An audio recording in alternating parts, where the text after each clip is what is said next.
Yo, what's up everyone? It's Maciek Lipa here, and in the past 2 years, me and my business partner DJ Panfili have generated over 40 million in online revenue.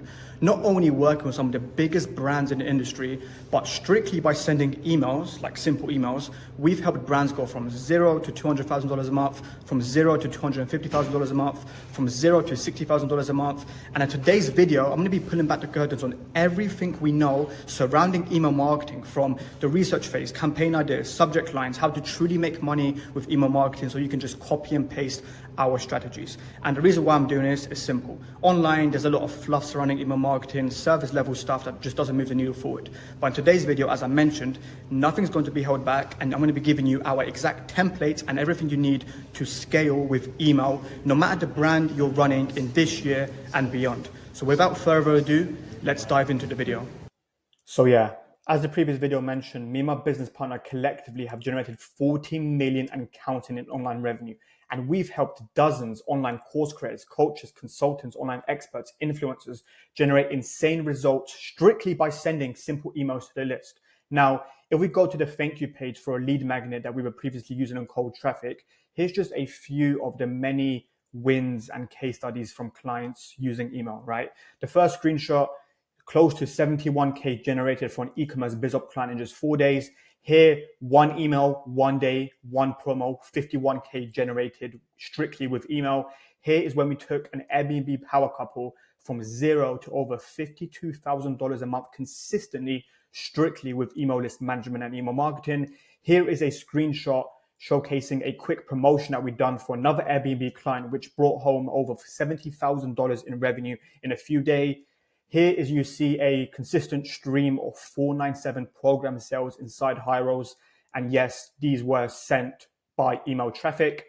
Here is when we done a $140,000 promo for another e-commerce business client in 4 to 5 days. Here, using actually email as the vehicle, which is kind of crazy, we helped another client hit a $1 million a month. There were some people that needed to be pushed over edge. We sent a few emails, got the calendar packed. The closers closed the deals. They reached a $1 million a month.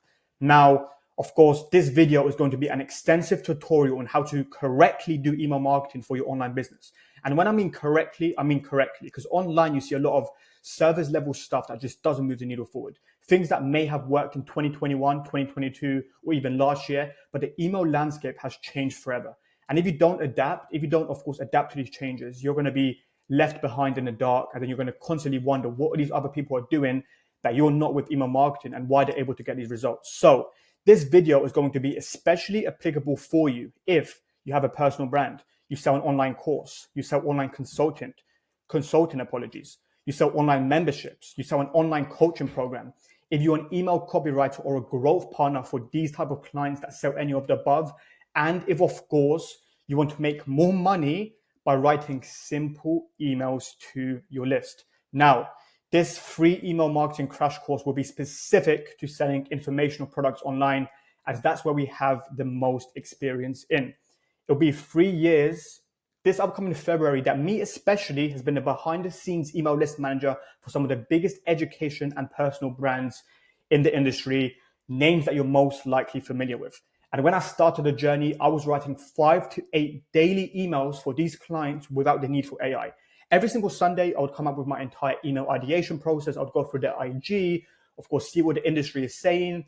And then Sunday, I would have like 20 email ideas that are ready to be launched to the list. Then Monday, I would just write 5 to 8 emails a day. So this is coming real from the practicality trenches. Now, for clients and ourselves, we've primarily used the bottom 2 ESPs. And I'll say ourselves because I've also got a private daily newsletter with direct response marketers, offer owners, marketers, copywriters, funnel builders. You kind of get the gist. It's got thousands of people inside, and I send a daily email. For my personal email list, I use ActiveCampaign. For other clients, we also use ActiveCampaign, but ConvertKit is also viable for your email list management. Now, as I mentioned, we've used the above 2 ESPs to take clients from $0 to $200,000 a month, from $0 to $250,000 a month, from $0 to over $60,000 a month. We've used ActiveCampaign to do 1 day email promos that brought home over 52K a month, just with, of course, emails. So without further ado, let me show you how you can use email marketing to scale your own business this year without breaking the bank with paid ads, testing revolutionary shit that you see online, and wondering what the big players are doing that you're not with email. Now, of course, before you begin sending emails, wondering how to make more money with email marketing, setting up an email automation, first comes the research phase. Now, without effectively conducting a research phase, you won't know what your ICP, ideal customer profile, truly wants, right? You won't understand their hopes, their frustrations, their dream outcomes, what keeps them up at night. You won't know why they're buying your offer rather than another offer. You won't know why they're listening to you rather than someone else, etc. And when you don't know these things, it's very difficult to create highly converting email campaigns. So in this section, I'm going to be showing you how to ethically hijack the minds of your prospects so your emails speak their love language and, of course, in a good way, force them into buying what you're offering. Now, the first step to research mastery is when onboarding a new client, you must ask them good questions. You shouldn't get your clients to fill in a basic onboarding question form, as your clients can be surface level with the answers. Now, what we do actually is when we sign a new client, we send them the agreement, they fill in the agreement, we send them the invoice, they pay the invoice. We have got an onboarding process with a quick type form application that asks them a few questions, right? But they're basic. But when the agreement, the invoice, and the onboarding process is complete, and our onboarding process sets expectations, we get our clients on a one. We've even had like onboarding calls that are like 2 hours long, but we get them on this call to dig deep. When they respond to these questions, we dig deeper into the questions. For example, if we ask a client, what sparked your motivation behind wanting to start with Amazon FBA, right? On the onboarding question form, they may say, my wife, my children, my auntie, whatever the mechanism is, right? But when you get them on a call and then you ask them the same question, you can elaborate on that. For example, if you ask them on the call, what motivated you to start with Amazon FBA? They respond, oh, my family. You can say, what is it about your family that sparked this interest? Is there a specific family member? Like, did anything, like, did a big scenario happen? Whatever it is, right? And this is all emotional ammo for your email marketing. Very difficult concepts to grasp with just the onboarding form itself. Now, what we do is like every single time we onboard a client, right? We actually go over a call with them and we ask them questions like this. And this is why sometimes our onboarding calls can be 1 to 2 hours long. We, of course, ask them the trigger moments, like what was the defining event that set you on the path you're on now? What was painful about your life situation that made you want to make a change? What was it about your situation, the event, that made you take action rather than ignore it? What was the hardest part about making that change? What was your goal starting out? Like, what did you want to achieve? What did you try? How did you transform and grow as a result of that, etc.? Right? We go very deep into the personal storyline questions, like the client's journey from first successes to where they are now as an expert, service questions. Here we get deep into their ICP. As I mentioned, on the onboarding question form, your client may say, yeah, my ICP is 25 to 40-year-old men, right? But that doesn't move the needle forward. We need to know what keeps these guys up at night. We need to understand what they truly want, their hopes, their frustrations, what truly is like their intrinsic reason behind buying, right? Hence why we ask them these good questions. Now, here's where it kind of gets interesting. But when you ask your client these good questions, and I highly recommend that you use a similar onboarding question doc to ask your client these questions, is you record the call through Fathom Note Taker, whatever the AI tool is. And then this note taker will give you an extensive transcribe of course, the call. Then you can simply feed that transcribe into AI and create an extensive creative brief that, of course, elaborates on all the points necessary for email marketing. For example, with like a client that we recently onboarded, we're no longer working together. So I'm, of course, showing you the creative brief. When we've done this exact approach, right? When we got him on his call, when we asked him these good questions, and when we recorded a call and got the transcribe, we put it in AI, then AI crafted us this extensive creative brief, kind of walking over the client's current situation, what's the cost of them staying where they are, the time cost, opportunity costs, what's the number one most important thing they want to accomplish in business, etc. Now you can do like a similar principle, right? You don't need to use AI, and I understand that many of you may not know how to use AI effectively, but even if you use basic questions like this, these are the only questions you need to create an endless amount of email ammo to scale your client's offer through email marketing. So that's the first process. Please, please, please ask them good questions and dig deep into to their questions. Now, what you can also do to ethically hijack demands of your prospects, this is an easy AI prompt. You can get the transcripts from your previous sales calls, conversations with students, and put the transcript into a tool like Claude.ai, right? If your client uses Fathom Note Taker, they've got an extensive transcript. Copy and paste that transcript, put in Claude AI, and simply ask Claude AI, hey Claude, can you simply analyze this transcript for me and come up with 10 common objections that these prospects are having,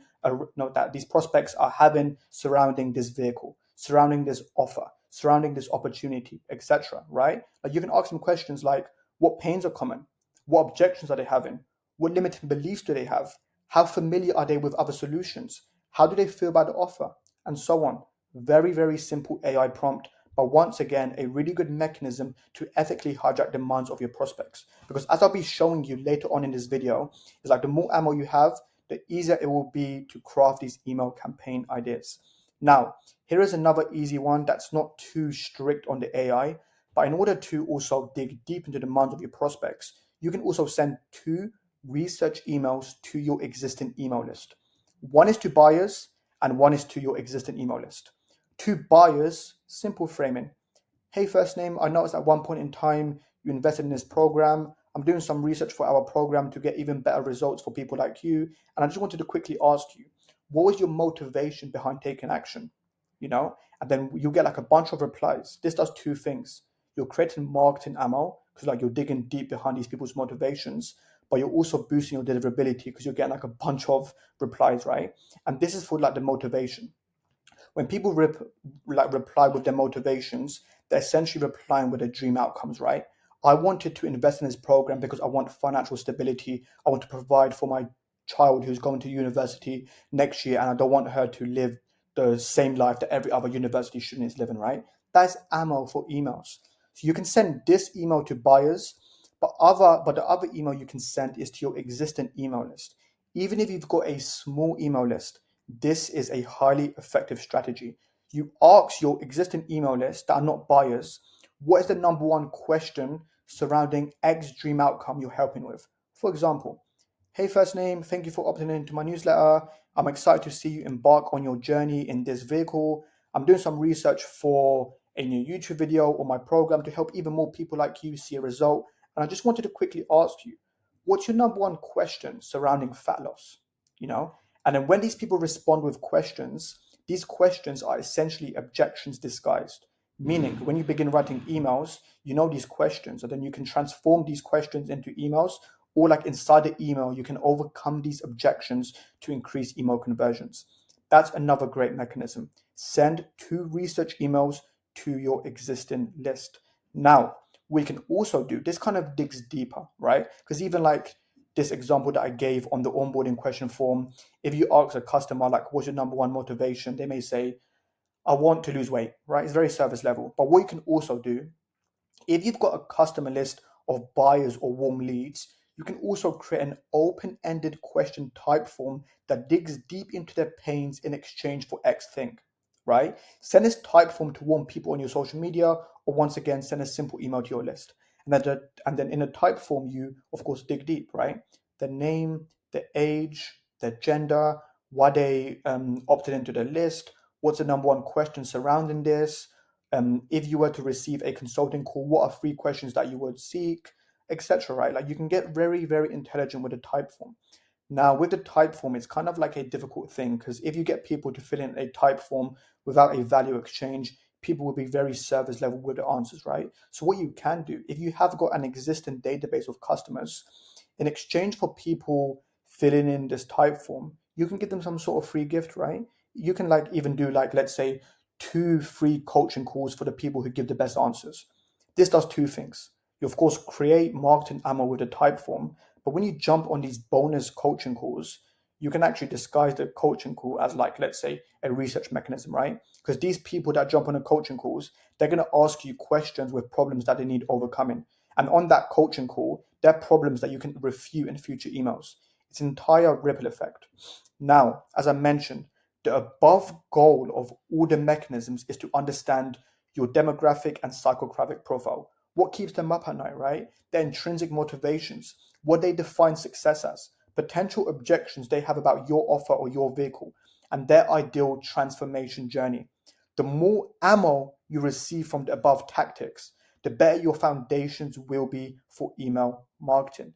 Now, these are the principles that we religiously oblige with. We do these a lot for clients, but there are some other mechanisms that you can tap into to ethically hijack the minds of your prospects so your emails speak their love language. Now, competitor analysis. Of course, competitor analysis is so powerful because if a competitor is doing well, there's some sort of validation there, right? So let's say you're selling a fitness offer on fat loss, whatever it is, right? Find the biggest fat loss experts in your industry, V-Shred, etc., these direct response brands, and then you see simply on social media how they position themselves. What messaging are they using with their posts? If they're running ads, what angles are they using?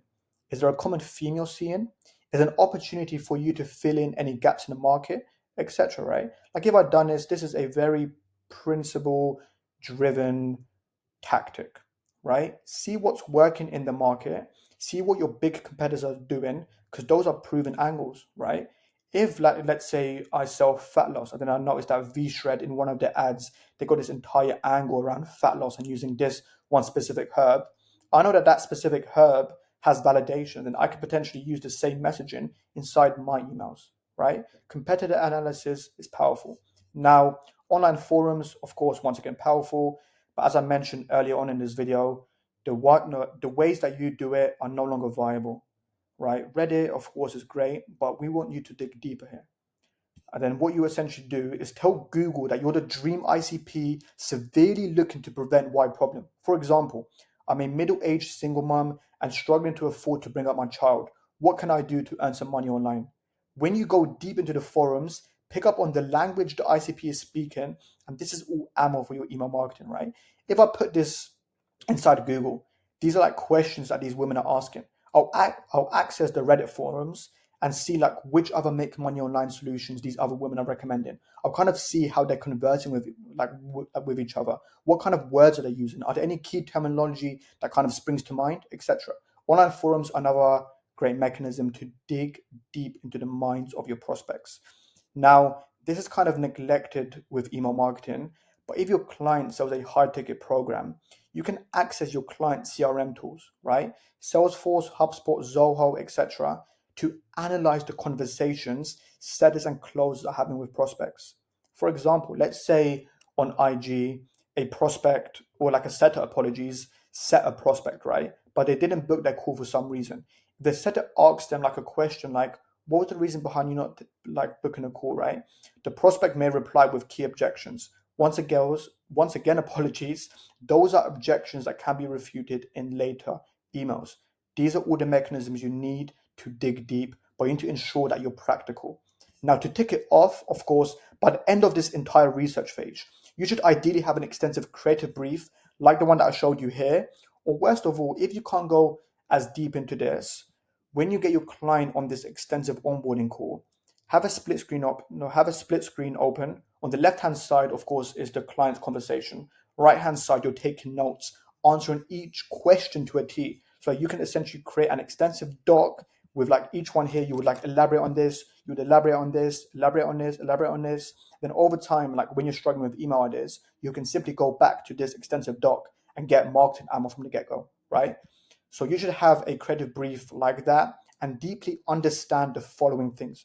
I want you to take deep note of this. What are the costs of your ICP staying where they are? For example, if they don't embark on this mission to financial stability, what's going to happen to their lives? Are bills going to continue creeping up on them? Are they going to continue struggling to provide for their children, etc.? What's the number one most important thing they want to accomplish?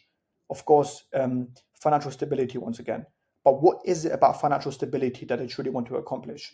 The financial stability, knowing that I'm no longer tied to a job that doesn't cherish me, they can offload me at any time, etc. Right? Go as deep as possible. Now, what's the promise you or your client are using to get people to the dream outcome? What problem are you helping overcome in the market? And then you should also have a list of 30 to 50 of the most common problems your prospects are experiencing. For example, when we created this creative brief for this client, right? If we go to the problem list, We fed this into Claude.ai. AI done its magic here. And then AI came with 50 key problems that we can use as ammo for email marketing, right? Feeling trapped in a unfulfilling 9 to 5 job with limited growth potential, struggling to balance work demands with family life and personal interests, lack of financial freedom, difficulty in finding reliable supplies and maintaining product quality. Every single one of these problems is an email idea. It's something to mention in your email, right? Fear of accumulating debt or risking savings on a new venture. Here is like if if they're fearful of accumulating debt. I mean, here's how you prevent the fear of course, collecting this debt and instead building a highly profitable Amazon business despite your level of experience. Bang, right? Here, a lack of a supportive community of like-minded entrepreneurs. Are you scared of doing this Amazon FBA thing alone? Sure, here's like the program that you need to XYZ, right, in the email. But these are all problems that you can really activate and hit on inside your email marketing. So you should, of course, have the problems, but you should also have the solutions. If we go into our creative brief, we've got, I believe it's also 50 solutions, dream solutions that our prospects want just by conducting that initial onboarding call, right? We know that these guys want to learn how to implement a system for learning and growth in your Amazon business. They want to determine the right time to transform full time to the Amazon FBA business. They want to prepare and manage. They want to maintain healthy work-life balance, etc. Once again, a lot more ammo for email, right? So you should also understand the solutions. You should understand your prospect's desired situation. You should also understand the gap you're helping bridge. The gap is essentially from before situation to after situation, helping someone go from financial misery to financial comfort, for example, right? The UMP. The UMP essentially is the unique mechanism of the problem. So, like, why are your prospects not getting the results they want, right? With Amazon FBA, the UMP could be that they're not seeing success with Amazon FBA because they're not sure on how to find the right supplies with rapid shipping times that kind of like allow them to be ranked on high on Amazon, right? But our client's program, he allows you to find these right suppliers. He shows you how to be ranked high on the Amazon platform so you're increasing your sales, etc. You always need a UMP, unique mechanism of the problem, and you always need a unique mechanism of the solution and why it's superior to other solutions on the market, right? People are so used to solutions on the marketplace. But what makes your solution superior? That's the UMS. For example, once again in the Amazon niche, right? What is it about your clients' teachings that make them Amazon teachings superior to the rest? Where we teach this revolutionary wholesale tactic that allows you to source products at a much cheaper rate, which increases your profit margins, right? That's an example of a UMS. And when you understand the UMS, it makes your emails pop because your emails are kind of brand new, right? Now, you should always also understand the reasons to believe the claims you're making. If we go into our client's creative brief, right, we go into, where is it? Somewhere here, I believe we understand like the reasons to believe, right? When you onboard a client, pick up these credibility boosters. When we onboarded this client, we asked him his personal success story, right? He achieved financial freedom by 21. That's credibility. He built multiple six-figure businesses by the age of 24. Credibility. He made his first million online by age 23. Credibility. His impressive online presence is also credibility that can be used in emails because he's got 1 million followers, 1 million fans that follow him for his Amazon FBA content, 200,000 subscribers on YouTube. He's overcoming adversity. He's moved to the UK without understanding English properly. These are only things that you can understand if you perform the research phase effectively, right? Now you can kind of see, it's like when you have this creative brief, you subconsciously pick up on email patterns that can be applied into email marketing. For example, like here, like this entire concept of that he moved to the UK without understanding English properly, that's an email idea. I, I started and scaled an Amazon FBA business to 6 figures plus a year, and I couldn't speak English. If someone on the email list has a similar limitation, they know that they can also see success. And this is why the research phase is so critically important, right? So we also understand the client's case studies, etc., long-term support, his unique teachings, his transparent approach, etc. So you should understand the reasons to believe the claims you're making. With copywriting, every claim you make, you need proof behind it. If you mention that He's helped thousands of people. Showcase them people, right? Showing always beats telling. You can't say I've helped people. Showcase them. Testimonials, iMessages, WhatsApp messages, links to external YouTube videos showing these people seeing the results that they want, etc., etc. And of course, by the end of this research phase, you should also understand the features and the benefits of what you're selling. Now, I'm going to dive deep into the direct response email copywriting and the principles that you need to understand before writing email. But one thing that I'm going to leave this off with is the features and the benefits. Of course, features is that you got a weekly group coaching call, right? The benefits, this weekly group coaching call allows you to get all your questions answered. But then there's also dimensionalized benefits. What does someone truly achieve by having the feature of the group coaching call? Well, group coaching call feature. Benefit is that you get your questions answered. And then the dimensionalized benefit is when you get your questions answered, you're no longer left in this Amazon FBA industry all alone. You have someone in your corner holding you accountable for your entire process, allowing you to accelerate your way to success and build the life that you deserve just by having this accountability in your corner.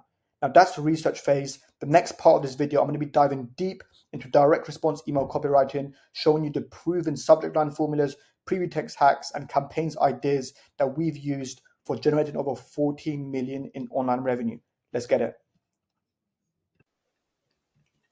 Welcome, welcome, welcome. If you've gone through the research phase, you understand your ICP, you know their dreams, their frustrations, their outcomes, what keeps them up at night, you of course have now the solid foundation you need to begin executing with emails. But even before you begin wondering about how to make more money with emails, what types of campaigns to send, or like setting up an email automation, first comes direct response email copywriting principles. Why? Direct response principles are, of course, proven, they're timeless, they always beat tactics. And when you understand to a T the following principles that I'm about to share with you in just a moment, your job as an email marketer, or as like a marketer in that case, is going to become so much easier because principles are at the root of all conversions and cash. Now, the first principle that I wanted to share with you today are Robert Cialdini's influence triggers. In his book, The Influence, if you haven't read it yet, he mentions that there are 6 core reasons why people take action, why people decide to listen to that person, why people take out their credit cards and buy this program, etc. And those 6 reasons are reciprocity, scarcity, authority, consistency, liking, and social proof. Reciprocity essentially states that people feel the natural inclination to return to someone if that someone previously gave them something in the past, right? Now, if we look at this in the marketing industry, or like the marketing world, the education industry, it's why you see lead magnets being offered, free trainings, free giveaways, free products, free school communities, etc., right? The guru themselves or the client or like the offer owner is attempting to activate reciprocity through value. So later on in the customer journey, that same customer, of course, sees the value and then they feel reciprocated to be ascended. It's a human nature principle. The next one, scarcity. Of course, if things are in scarce quantities, the value of that thing, of course, naturally increases, right? It can be a good, a service, a program, a trainer, etc. And by like a trainer for your US folks, I mean like a sneaker, it's why you see sneaker resellers lining up at these exclusive sneaker stores to acquire that sneaker, right? Because they understand that that one sneaker, that one variant is in limited quantities and they can't get that nowhere else. They can't get that thing like when you go to the mall in Miami, in Brick, or in London, right? It's only available to that store, and that's why people are open to, of course, waiting outside in a line and paying premium prices for that sneaker. It's scarcity. When things are in scarce quantities, the value of that thing naturally increases. Now, the third one, authority. Authority is especially huge in direct response, and it's why you see, of course, Craig Clemens, right? Craig Clemens, the founder of Golden Hippo, he's got a big brand beneath Golden Hippo, and it's Gundry, Dr. Gundry. And like Dr. Gundry is the face of it, and then they sell supplements, ebooks, educational kind of programs, right? But the fact why they're able to sell so effectively is because Dr. Gundry himself is an authority figure, right? He's got these titles. He's worked with people like Ush and other names, right? That when you associate to these celebrities and these authority figures, the credibility of your name instantly rises. So you can use a similar principle when you do email marketing. It's like, let's say, for example, now you're writing for a health offer, right? And then you notice that in one of your supplements, there's a specific ingredient inside that supplement that kind of provides this dream outcome, right? If you can online find a huge authority figure that talked about that specific herb, it's going to instantly boost your credibility inside the entire copy piece. Authority, another huge thing. Now, consistency, the way you, of course, apply this to marketing, emails, etc., is mainly through the foot in the door technique. Now, this is where you get people to comply to a big favor by starting with a small request, right? And this kind of happened to me in real time. Like, I remember I joined a private email list, right? I committed myself by opting in. That's the first commitment. But then when I opted in, I got redirected to a thank you page with more commitments. He's like, click this link, click this one, reply here. It's kind of like a game, right? And then subconsciously, I'm making all of these small commitments. And then over time, when he asks me for like a bigger commitment, whether I take out my American Express and buy like a 297 program, for example, I've already committed myself to the previous actions and now I'm more likely to be ascended in the future. You can do the same with email marketing. What we do for clients that you can copy and paste is like we get all people to reply, to click, to fill this type form in, etc. We get them to commit to their dream outcomes and their pains. So by the time we do like a big launch, they're already pre-framed. Consistency is another powerful, potent psychological trigger that you can activate when you do email marketing. Now, the next one is, of course, liking. And this is summarized with one kind of phrase, right? People like people that are like them, that are similar to them. Meaning is like the more you show that you're similar to the people that you're writing for, the better your emails perform. This is why it's like when we write story-based emails, right? We always use a specific story structure that I'm going to share with you in just a moment as well, that kind of builds this likability. Because we tell the people, don't worry, like I know that you see these Lambos and I know that you see me living this high life in Miami, but I was once walking the same path that you're currently walking on. I was once stuck at this job. I once had these thoughts. And then you build in the similarity and the likability, right? People like people that are like them. Now, the final psychological trigger, another huge principle that you may be familiar with, is social proof. 5-star reviews, testimonials, you kind of get a gist, right? Now, even if we go to Amazon, right, to kind of show this in like action, if we check out the book Influence by Robert Cialdini, right? Here, of course, he's got an audiobook, different variants, fair enough, right? We click the book, but on the book, here it seems like he's got 5.5K positive ratings for this book. This is social proof in action. Now, he wrote this book, of course, mentioning social proof, and Amazon are utilizing social proof for him to push people over edge, which is pretty cool. Like social proof, of course, just tells stories of people that are similar to your ICP and then what they're saying about your program, your good, your education program, etc. Right? Here, people doing 5-star reviews, they're spilling their hearts out with all the story. Awareness, like they're saying all of this, right? In email marketing, social proof is mandatory. Like we add testimonials, iMessage DMs, WhatsApp messages, links to external YouTube videos showcasing this social proof, etc. The more you can build this proof, the more credible your copy is, and then the better it will perform.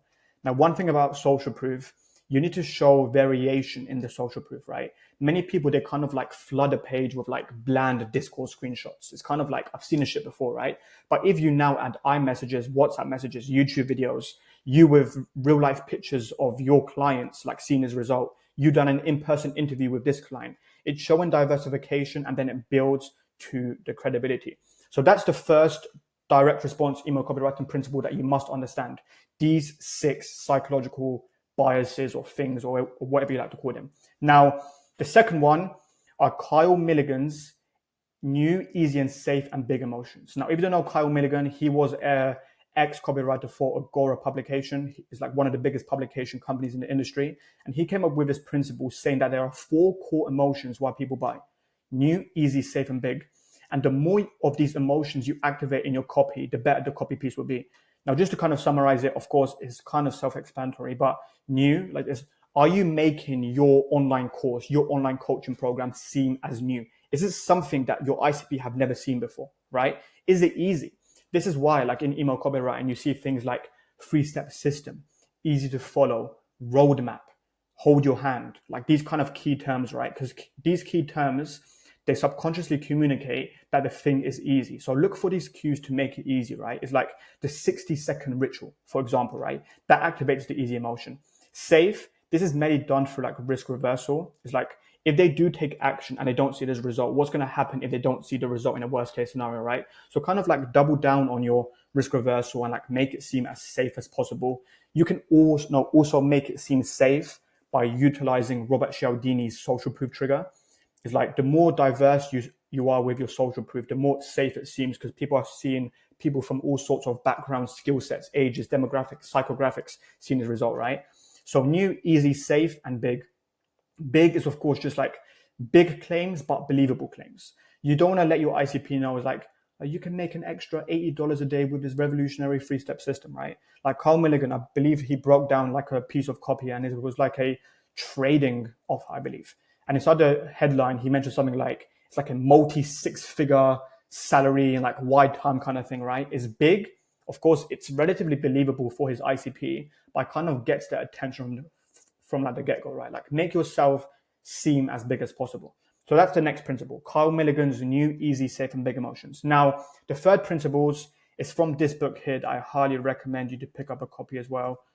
I believe I've done like a previous search for it. One sentence persuasion. Blair Warren, one sentence persuasion. Inside this book, of course, the big idea of the book is 27 words to make the world do your bidding. And the 27 words are: people will do anything for those who encourage their dreams, justify their failures, allay their fears, confirm their suspicions, and help them throw rocks at enemies. Now, here's a visual breakdown of each of these 5, of course, principles. But encourage their dreams is, of course, essentially telling people that their dreams can be realized, right? Most people, they don't like inspire the ICP to take action, but like you can say, listen, first name, I've been in your situation. I know exactly how this feels. But after stumbling across this magic 3-step system, I created a life that I once hoped for, and I didn't have these limitations. And I know that you may be wondering that this is far-fetched or that you can't do this for yourself. I'm here to tell you that it is possible. It is possible because I've seen countless of people, no different from you, seeing X result in Y time following the same system.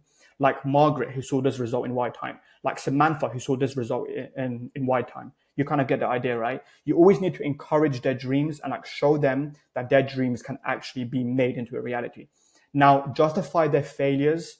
I'm going to add a quick note here. It's kind of like scapegoating, I would say as well. I'll get on this just now. Justify their failures essentially is that you let them know that it's okay that you haven't managed to do this yet, right? If you're writing for like a make money online offer, it's okay that you haven't achieved financial freedom. It's okay that you're still in the job. It's okay that you're still listening to these demanding demands from your manager that you secretly despise and you hate to look at, right? It's like, it's okay because of X thing. Now, here's a quick trick, but you can never tell your prospect that they're in a bad situation because of themselves. If you're targeting a sophisticated customer, maybe you can get away with it. But there's a principle, scapegoating. You always need to scapegoat the customer for their shortcomings. So it's not that you're lazy while you're not making money. It's because the system has programmed you in this way. It's because your teachers have brainwashed you into the belief that this is the way on how to make money online. It's because none of these gurus are really teaching you how to truly make money online, right? Then what this does, it kind of creates an enemy when you scapegoat. But that's the following one: justify their failures, allay their fears. Of course, like doing something new is always fearful, right? You always need to acknowledge it. Allay their fears, doing something new is always fearful, acknowledge it. I understand that this is a fearful step to take. I understand that you may be thinking X, Y, Z about taking action, but I've been in the same situation you're in. You kind of get the gist, right? You always need to allay their fears. Now, confirm their suspicions. We all have suspicions about things, fully embrace them. Throw rocks at enemies. This is probably like the most important one, or like the most like popular one that I use anyway. Is like, we all have enemies. Don't be afraid to mention them. Now, when I gave you the example of like the system or the teachers or that all these other gurus are not teaching you the real substance it takes to make money online, right? This is an example of a common enemy that you can, of course, highlight inside your email copywriting. Let's say you're writing for a make money online offer and then you're coming up with this entire idea on like why all these people are hiding the real substance for you, right? Subconsciously, the prospect knows that there's like an active enemy out there that you're fighting, and it kind of creates a us versus them dynamic, right? When you throw rocks at enemies, it's like even in the health industry, like you see people throwing rocks at like all these bad coaches, these bad experts, these things, right? They're creating like a common enemy. Like these are bad coaches because they're not really teaching you the real substance. They're teaching you things in order to look good on like IG, on Twitter, to look good on a gram, right? That's Blair Warren's one sentence persuasion. To summarize, of course, encourage your prospects' dreams, justify their failures, and let them know that it's okay that they haven't managed to do this yet.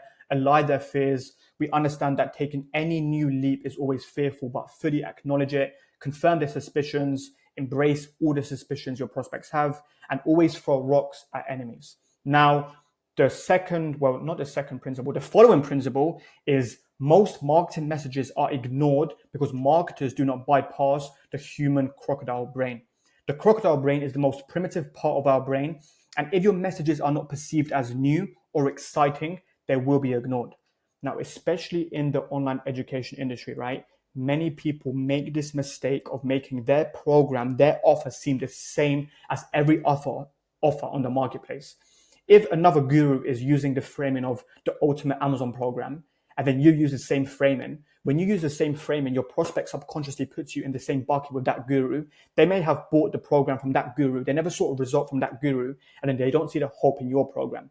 So your trick is, especially with your emails and even your sales pages, the more new and exciting you make your copy seem, of course, the more potent it will be. Now, this kind of goes back to Carl Milligan's new emotion that he talks about here, right? Like the more new it is, the better it is, because new, it creates hope. If your prospect gets the idea that this is something that I've never tried before, like this teaching inside this program, damn, like, this seems pretty revolutionary. If your prospect thinks that, then you've now created hope in them, and then they're more open to, of course, taking the action that you want them to take. Now, the following principle. People don't buy into features and they don't buy into benefits either. A lot of people online tell you that features don't sell, benefits sell. I disagree with that. I wouldn't even say that benefits sell. I would say that dimensionalized benefits sell. Now, for like a visual example of this, let's say I'm writing an offer for a skincare product, right? An example of a feature could be this ingredient that does this small thing, right? The benefit is of course that this gets deep into the pores and it allows you to get clear skin. And that's where most people stop. They're kind of like stopping themselves at this ceiling. But the trick is to dimensionalize this benefit further by painting this vivid imagery of like what their life could look like as a thanks to this benefit. For example, the benefit could be, of course, clear skin. The dimensionalized benefit could be you can achieve this clear skin to achieve the insane confidence that you've always wanted. You no longer need to cover your face with your cardigan when you walk through the school corridor, as now you have unmatched confidence knowing that you haven't got any whiteheads or like pus on your skin, right? Like people are looking at you because you've got unmatched confidence. That's an example of a dimensionalized benefit. The aim of the dimensionalized benefit is to go as deep as possible down to the surface with the main benefit. The deeper you go, the more emotion you create and the more vivid the piece of copy is, right? Even when we mention, because we're really in like the make money online industry, that's like kind of our golden recipe, right? And of course, a feature is group coaching calls. The benefits, group coaching calls, accountability, get your questions answered, and make money online. But the dimensionalized benefits, what are they? Like get this accountability so you can, of course, build this thriving business that you've always wanted, so you can spend the time that you want with your family, so that you no longer need to be listening to the bullshit remarks that your job manager is giving you when you walk into the office. So you no longer need to continue pretending that you like your work colleagues that you don't, etc. These are examples of dimensionalized benefits. As I mentioned, dimensionalized benefits sell and dimensionalized problems resonate.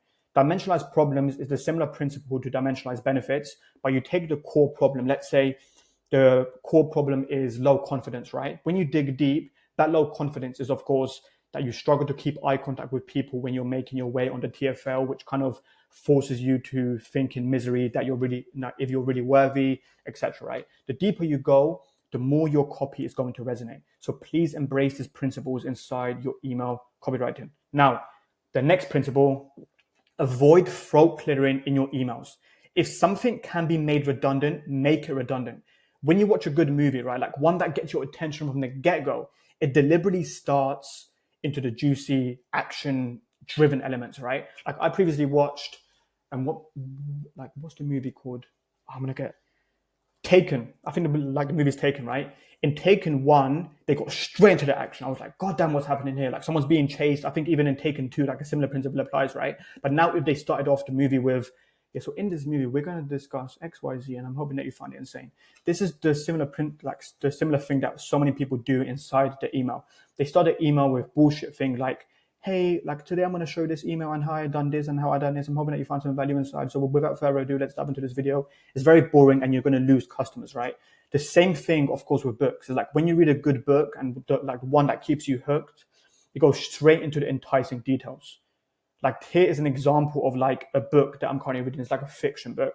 Like this is like, it's not me, but like this book is going viral online and I wanted to kind of see what it's about because apparently the writing and the storytelling is like very vivid and I want to improve, of course, the copywriting and reading fiction books is one of the best ways to improve your copy.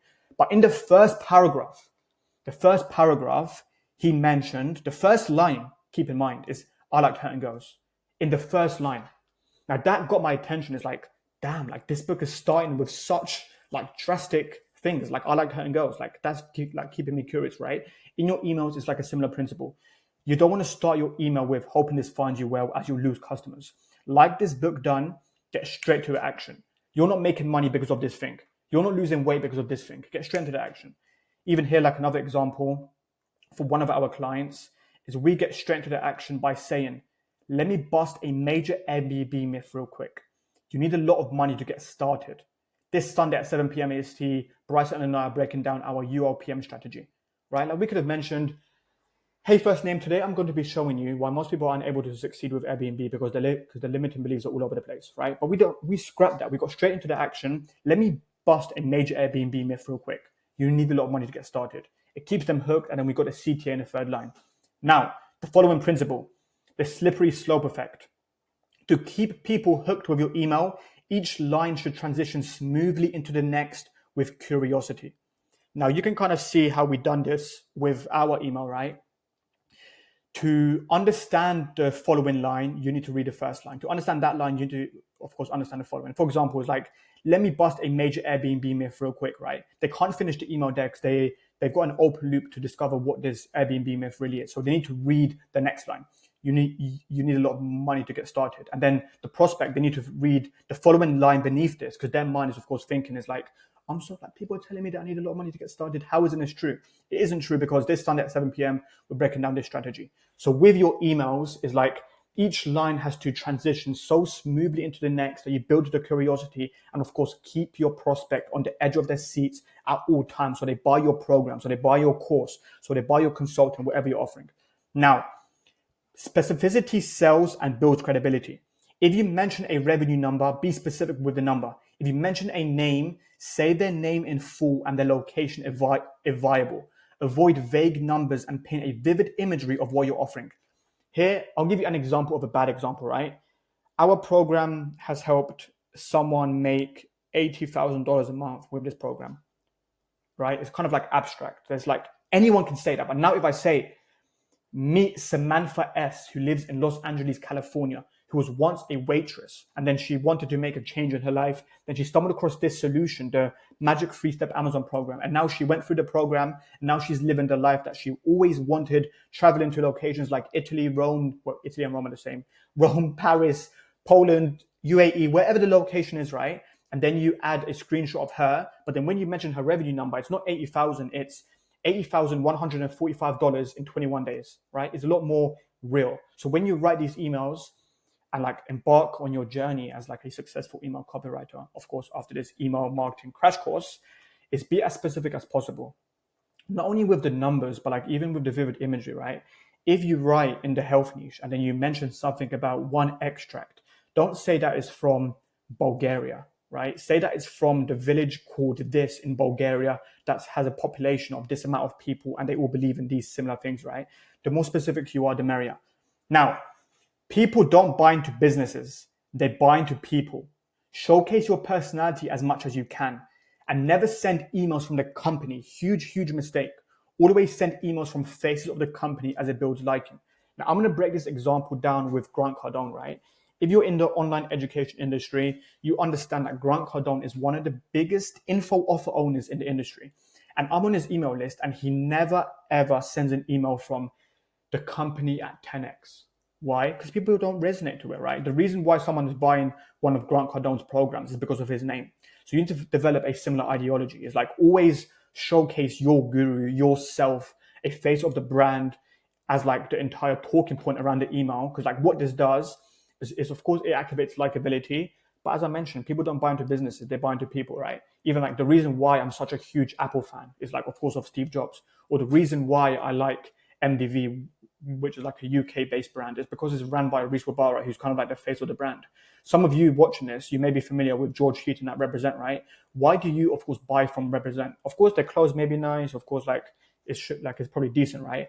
But a majority of the people buy because of the motive of the motif and the messaging that George Heaton is using, and it's only applicable because he's the face of the brand. So in your emails, it's a similar principle. Okay, so now we've got the 4 golden subject line formulas to soar your open rates and make more cash. Now, the first one are what I like to call counterintuitive subject lines. And here's where you take something that's so popular, that's so, of course, like that people are familiar with, and go against the grain in your subject line. For example, the first one that I embedded is the controversial copywriting method that's turning head, right? If I'm a copywriter, I'm reading this, I'm kind of like thinking, what method is turning heads? Like, why is it causing so much excitement in the marketplace, right? The second one, why you're doing weight loss wrong, the correct method inside. A subject line like this, it kind of communicates, especially if I'm writing in like a weight loss offer. If I'm on my mission, then I've tried all these previous things and I'm still not in a situation that I'm in. I know that I may be doing something wrong. So like this, you've been doing everything that you've been told the wrong way, but here's the correct method inside. The third one, your teachers were brainwashing you all along. Another example of a counterintuitive subject line. Because of course, so many people say that your teachers are giving you good practical advice, they're the people to listen to, but matter of fact, they've been brainwashing you. It goes against the grain. Now, the next one, stop chasing the next big AI trend, focus on this instead. This is of course counterintuitive, but if we dig deep, it's also like a relevant recent email, right? Because like now everyone's talking about Claude, everyone's talking about ChatGPT, but you shouldn't chase on this big AI trend. You should focus on this instead. It gets your prospects thinking, it builds curiosity, and it increases open rates. Now, the second subject line formula is a simple problem and benefit focused subject line. Struggling to pain point, this solution is your holy grail. Struggling to make money online, this 3-step copy system is your holy grail, for example, right? Is pain point costing your success? Details inside on overcoming. Eliminate severe pain point with a secret herb that's been used for X time. Eliminate severe bloating with the secret herb that's been used for hundreds of years in ancient Egypt, or thousands of years in ancient Egypt, right? The third one is of course problem and benefit focus, but you also sprinkle in credibility with the amount of years that's been around, which boosts the social proof as well. Now the last one is pain point doing X to you. This ancient solution may be your answer. Is back pain forcing you to struggle waking up in the morning or something of that realm? This ancient solution may be your answer, right? Now the third one, straight benefit focused. Boost your metric by X% with this proven solution. Boost your monthly recurring revenue by 45% with this proven copywriting solution. Unlock a benefit increase in relevant metric today. Next one, unlock a benefit increase in relevant metric today. The secret to improving relevant metric in Y time. Business owners may not like this. The secret to improving your monthly recurring revenue in 21 days or less. Business owners may not like this. 1x benefit, this may be for you. Want to build a highly profitable Amazon business that sets you free? This may be for you. Now, social proof, another proven one. X amount of expert figures swear by this tool. 67% of business owners swear by this copywriting tool. Now, the second one is, of social proof is see how client name achieved X result with this secret strategy. See how Vincent made 10K in 30 days with Amazon with this secret AMZ strategy. What industry leaders know about relevant topic that you don't. What industry leaders and doctors know about fat loss that you don't. Social proof, and I can even add here is like authority. Now the last one, the secret that took me from nightmare to rosy and can do the same for you. This one is kind of like what I mentioned earlier about the likability elements, right? When I was breaking down Robert Cialdini's principles. You can show your prospects that you are like them, which builds likability. And this subject line kind of follows that principle. It's like the secret that took me from working rubbish dead-end jobs to building the life that I've always wanted with Airbnb, and can do the same for you, right? It also builds likability. So they're the 4 golden subject line formulas that you can use to soar your open rates. Now, there are also 2 timeless preview text hacks you must know for maximum email marketing success. Now, the first one, your preview texts must complement your main subject line with congruency. Your preview text shouldn't be considered an extra, but a booster. Let's say my subject line is like, I've got a roadmap on copywriting for you, right? The preview text I could add is details inside with like a paperclip emoji, right? But this is congruency because the preview text, it directly complements the subject line. If your preview text is completely on a different wavelength to your subject line, there's no congruency here, then you're going to kill your conversions. So there should always be a congruency. There should always be a congruency with your subject line and your preview text because it builds curiosity and increases your open rates. Now, the next one, if you look, right, I mentioned that I send a daily newsletter to direct response marketers, email marketers, copywriters, offer owners, business owners. And when I send an email, on most occasions, if you see here, I haven't got a preview text, right? It's kind of like this allows you to differentiate in the inbox because like everyone else has preview text, their kind of sections are all cluttered. But my one, I make it invisible by using this code. Now feel free to copy and paste this code. It's just, of course, this @ZWNJ semicolon. And then you can, of course, make your entire preview text section invisible, which allows you to increase open rates. Now, the next strategy I have for you, the next principle, the next email marketing hack is how changing your from names can increase your open rates. As mentioned above, anything that is not new or exciting gets ignored, right? It's like the crocodile brain. Your crocodile brain, if it sees something and it's not new or exciting, it instantly ignores it and then looks for the next new exciting thing. And if you've been emailing the same list with the same from names over and over and over again, it can cause fatigue with your list, right? Like if I receive emails, let's say I receive daily emails from the same name over and over again. I mean, I may look up to their work, right? And then I still may open an email, but over time, I'm kind of like becoming fatigued. But you can kind of prevent this email list fatigue by including a pattern interrupt to your email list and increasing your open rates by playing with your from names. Here, I believe I've done it a few times. It's like my first name, then I've done low ticket Maciek, ML, and then just my first name here, right? With your clients and even your brand, if you're doing email marketing for yourself, show variation with your from names to increase these open rates. Now, some examples are your first name, right? Like let's say Anthony, and then like Anthony and your surname, Anthony Hamilton, right? And then your first name and company name, Anthony at 3-Step Amazon System. Your initials, AM, your name and a client name, right? Like if you do like a social proof email, which I'll get onto in just a moment, let's say you do like Anthony and Vincent, right? A different face of your company. I'm going to also walk you over some principles and some different campaign ideas, but you can introduce like COOs, CMOs, VAs, personal assistants, different faces of the brand, which also cause like pattern interrupts, which are good for open rates. Now your teaching and your first name, Amazon Anthony, right? That's another example of a from name that you can use to create a pattern interrupt. Your first name with an emoji. Like you can put Anthony if you're writing like an Amazon offer with like the with the money bag, right? Like the cash bag. Now the following one, your first name and a different face of the company. Let's say your face of the company is a personal assistant. Her name is Margaret. I don't know why I'm using that name, but you kind of get a gist. That's the first thing that sprung to mind. It could be Anthony and Margaret, right? That's another example of a from name variation that you can use to increase your open rates. The first letter of your first name. I've even seen people take this up a level. They've just sent emails from the letter A, just A. It's not even Anthony, just A. That's like another thing that you can use to increase your open rates. It's all about pattern interrupts, right? It's all about giving these people something new that they haven't seen before, and then it gets the curiosity evoked. So make sure that you're activating these from name hacks as well to increase your open rates. Now, for the most important thing, of course, the practicality behind this. Here we have the different types of emails you can send for maximum cash collected. So the first campaign we have is the belief shifting email. And here you take a common belief your ICP, ideal customer profile, may be familiar with, debunk the belief, educate them on why it's not true, and then showcase proof behind your claim.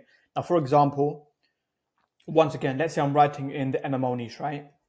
A common belief or like false belief could be that these people believe that they need marketing experience to succeed with Airbnb, right? This is a common belief that they may be familiar with that could be preventing them from taking action you want. But I'm breaking that belief by saying, matter of fact, unlike what people have told you in the industry, you don't need excessive amounts of marketing experience to make this happen. The reason why you don't need marketing experience is because of XYZ. And then we showcase proof behind the claim, right? Like we also say, like we've helped John achieved this result. And matter of fact, when he started, sounds crazy, but he had no matter of clue. He didn't know anything about marketing experience, but he still built a 10K a month Airbnb business in 30 days following the same strategies that you have access to today, right? So here you take a common belief. The beliefs are typically time, money, and like internal limitations, right? Like time, I haven't got the time, money, and internal limitations. Like try to overcome as many as possible. Now, the second one is emotional story. Here you follow this structure. And here's the structure that I was referring to earlier on in the video. The structure is nightmare, breaking, turning, rosy. Now, this kind of structure essentially is the nightmare situation is the situation where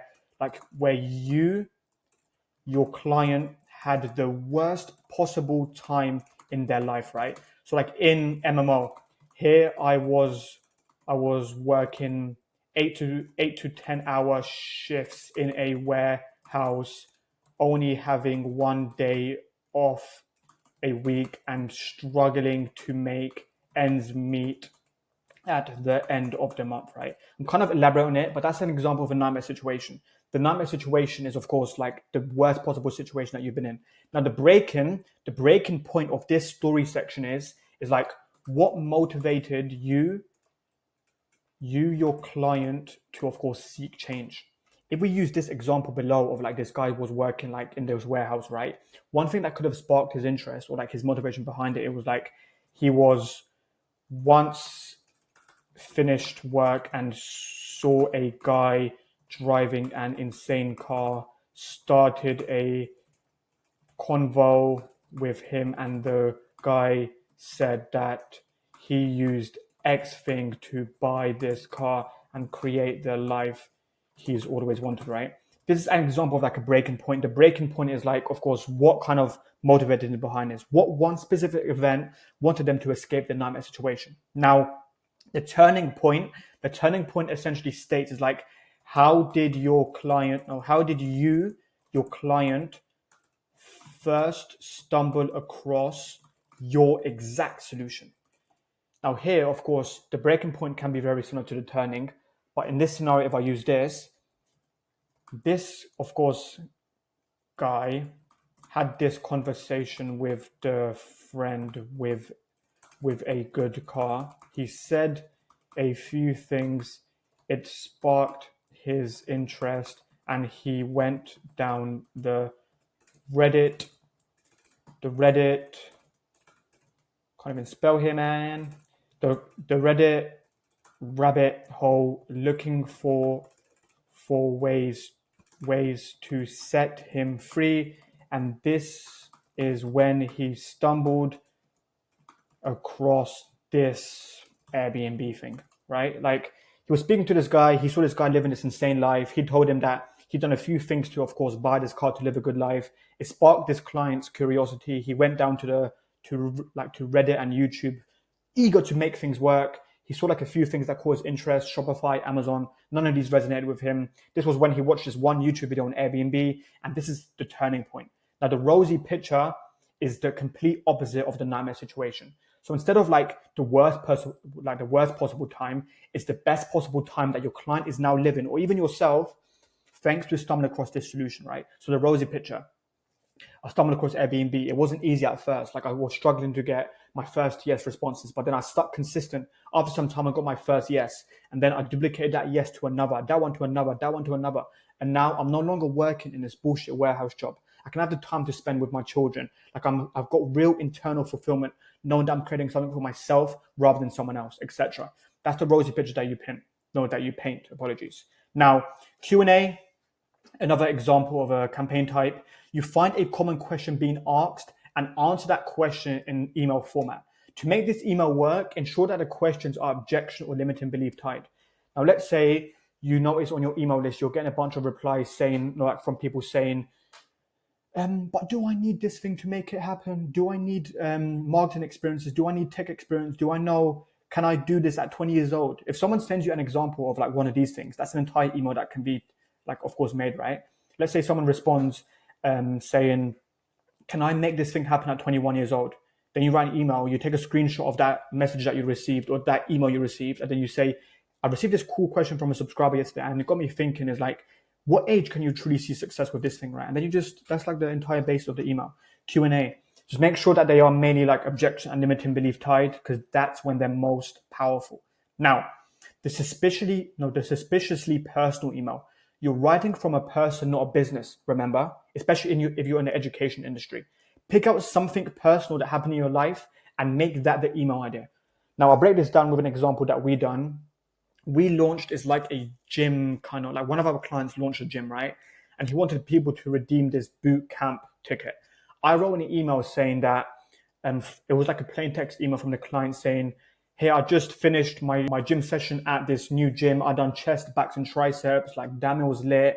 And it got me thinking X, Y, Z. But you see how suspiciously personal the email is, right? Like, I bring in the person on the list into the life of the client, and then it builds the likability. So when you're writing emails for yourself or a client, it's like, how can you gather these loopholes to make the email as personal as possible? Like, did they go to like a local grocery store and stumble across this one lesson? Did they meet someone over the weekend that gave them this lesson, etc.?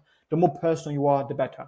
Now, straight pitch email, it is what it says. Like, don't hold anything back. Call out your ICP, tell them that you've got this offer and want them to redeem it. I've got a visual breakdown just beneath as well. Curiosity and click driver email, keep it simple. Don't mention anything about your offer. Stimulate the clicks through emotion. I've got another example of this, like a visual breakdown that we done for a client. I'm going to be walking over you in just a minute. Now, throw rocks at the enemies. You know, when I mentioned earlier on in this crash course, right? It's like the one sentence persuasion by Blair Warren. One of the key principles were, of course, throwing rocks at enemies, right? You can use this key direct response principle as an entire email idea. As I mentioned here, right? Here you find a common enemy your ICP is familiar with and paint them as the villain in why they're not getting to desired situation.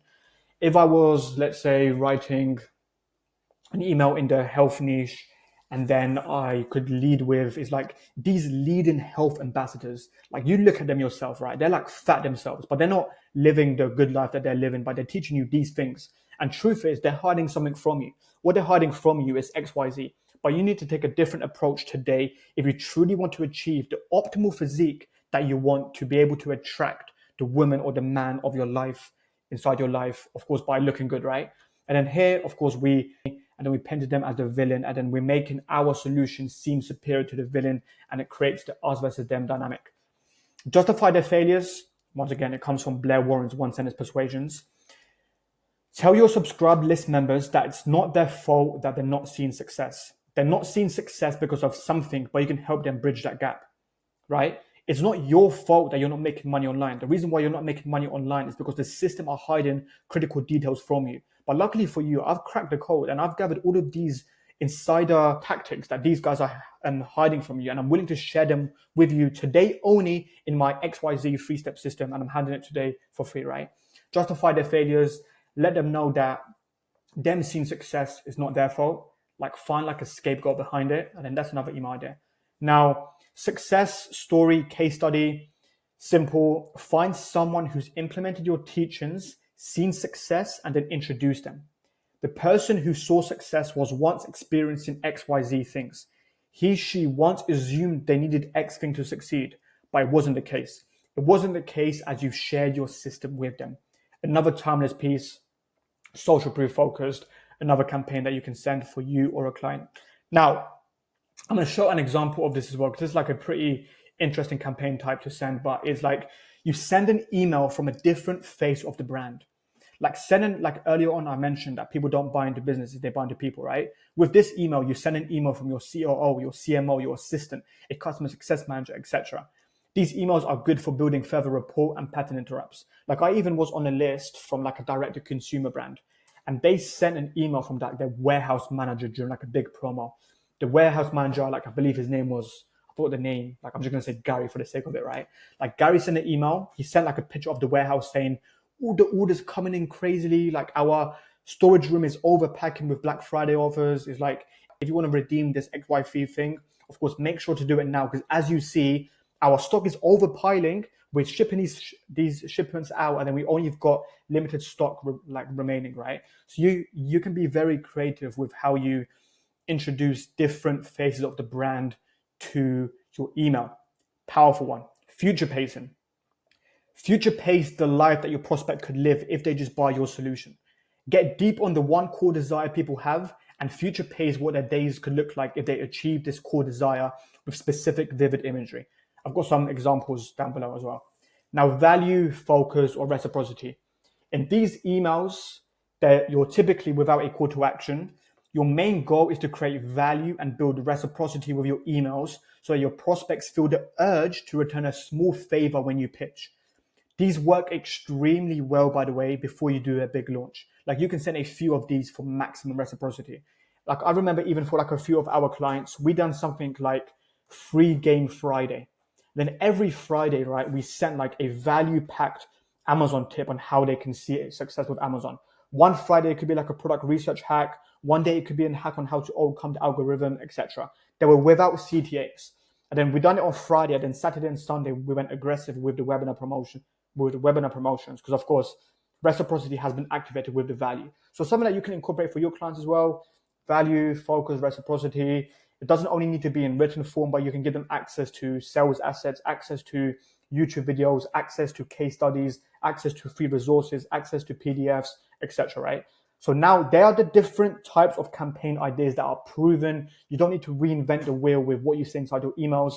But let me show you the thinking processes and our entire ideology around email, of course, with some visual examples that we've done for clients so you can discover what it takes to win with email marketing. Okay, so I know I, of course, walked you over the different types of campaigns types, right? Now we're going to walk over a few of these campaigns types and what they look like visually. So the first one I'm going to be walking you over is the curiosity and click driver email. Now this is an example that I done, and for like a list of around 100,000 people, we got a 5% CTR strictly by using curiosity to our advantage. Now, if we check out the subject line, right, it's Anaya and I want to gift you this. It's like the people are feeling some sense of reciprocation because, of course, this guru has something for them, but also builds curiosity, which increases open rates because the prospects are thinking, is like, what the hell are these guys giving me, right? It does cause like the curiosity, which allowed us to get, I believe the open rates were like 40% plus on like 100K email list, which wasn't bad. But then if we check out the from name, right, we don't mention our client's name. We don't mention the company name. We mention something, the proven landlord script. This is an insane pattern interrupt. And the reason why is because in the past, like 4, 5, 6 emails before we sent this one, we used the client's name, right? Then out of the blue, the from name is now the proven landlord script. It creates that curiosity going forward. So always try and be creative with like your from names. And this is, of course, the gift that we, of course, allow them to receive, like the proven landlord script. But if we read the email, right, it's like, hey, first name, merge field, personalization, you kind of get a gist. Want to know the one thing that holds people back from succeeding with Airbnb?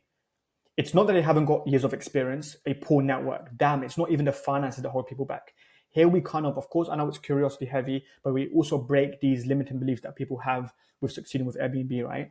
People may get an indication that they need years of experience, that they need like a good network, that they need good finances. But in reality, 95% of the time, specificity, it's just that people don't understand how to outreach to landlords so they can begin listing properties on Airbnb. Because the thing is, right, you can start with Airbnb, set up your LLC and begin reaching out to landlords. But if you haven't got a proven script, and see what we've done here, the CTA is not aggressively trying to sell them, right? There's no like click here now to discover how you can receive our proven landlord script and embark on your mission to Airbnb success.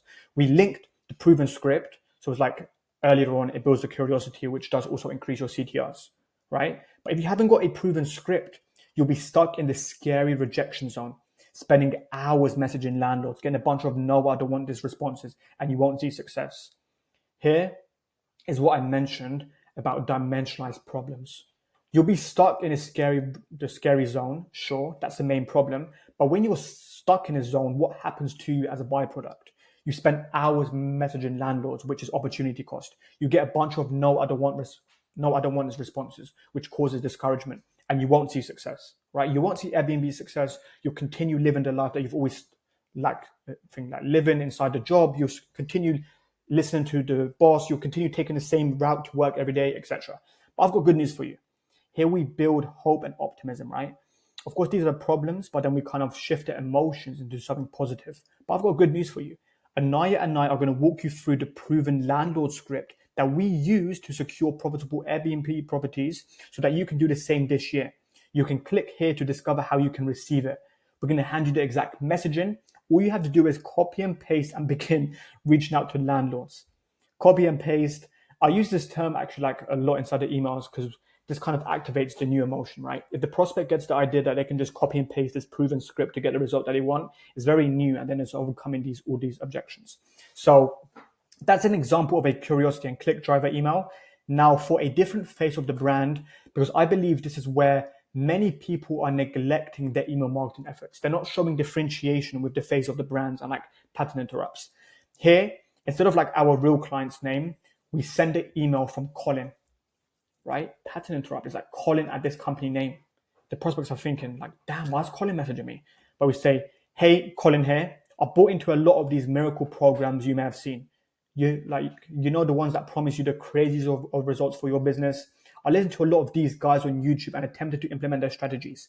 I tried e-commerce 7 times without success. Nothing worked.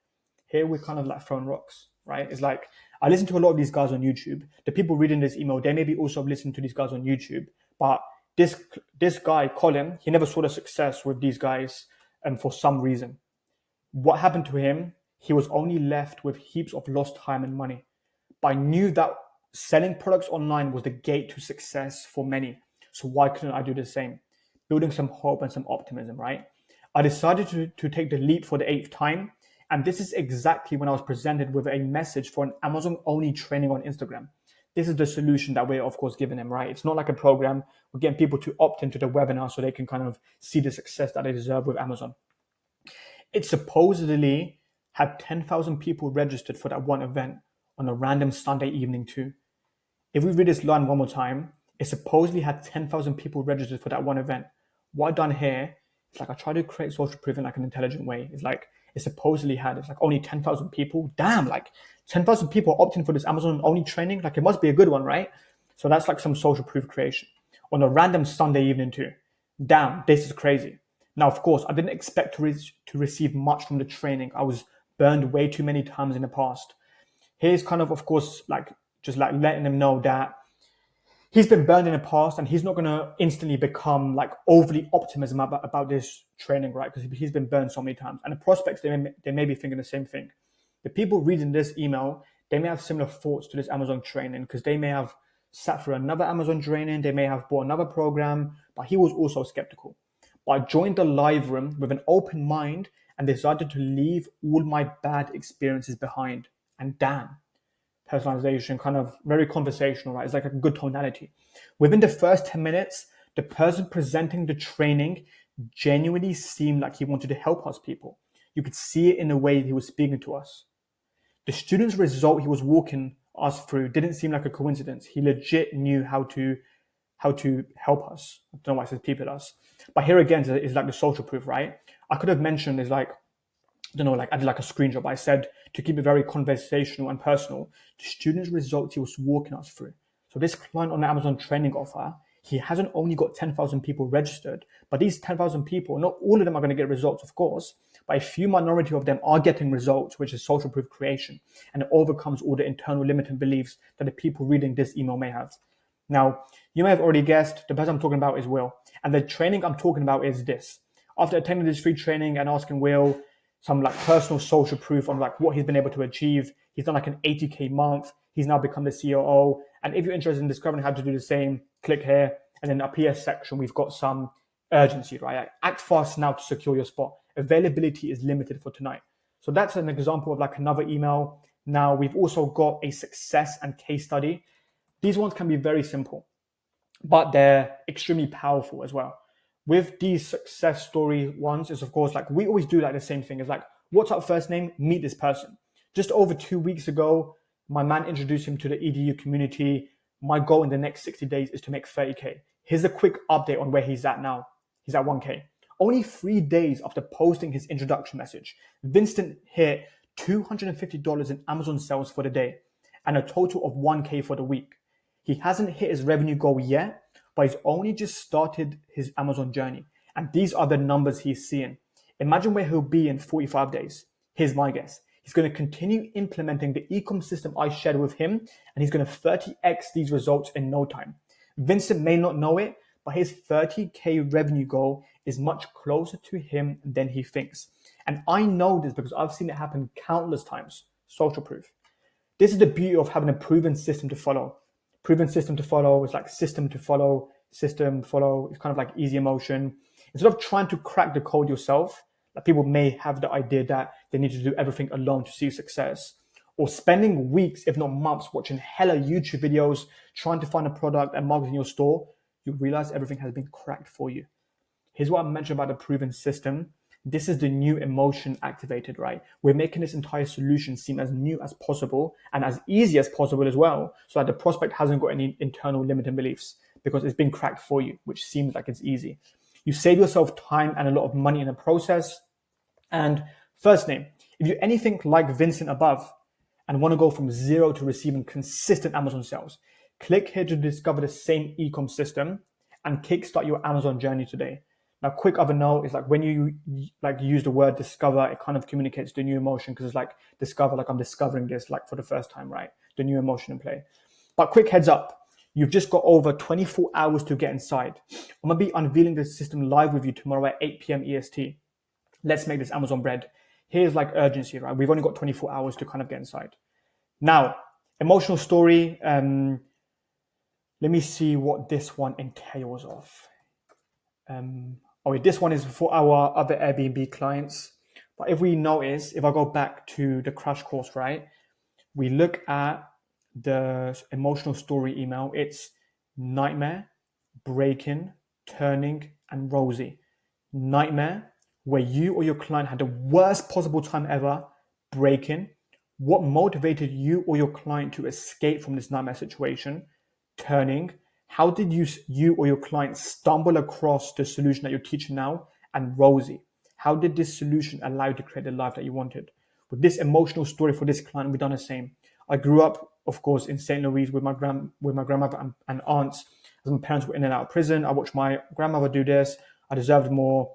I bought my Airbnb business. Bryce, why are you telling me this? Etc. So that's like, of course, another proven structure is the emotional story. Now, straight pitch email, I want to walk you over this to a T because these ones, they activate like a few things. The straight pitch emails, they not only like, of course, getting people to quickly link, but it's like you're really getting good people in the ecosystem. Like what we mentioned here, right? It's like, hey, it's this person's name. I'm keeping this one quick. So let me cut straight to the chase. If you're an aspiring Airbnb host and want to get your first yes by following our $600,000 strategies, proof, want to get access to our Staley software for finding profitable Airbnbs and delegating your business to automation so you have more time for yourself, are willing to do whatever it takes to succeed, can block out 45 minutes inside your calendar this week, listen up. Because Anaya and I are opening doors to a brand new opportunity test students are using to get their first Airbnbs in record time. And they are doing it without the marketing background, the knowledge about real estate, or needing a lot of money to get started, right?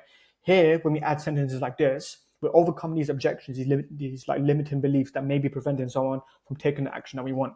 You don't need marketing background. You don't need the knowledge about real estate, and you don't need a lot of money to get started.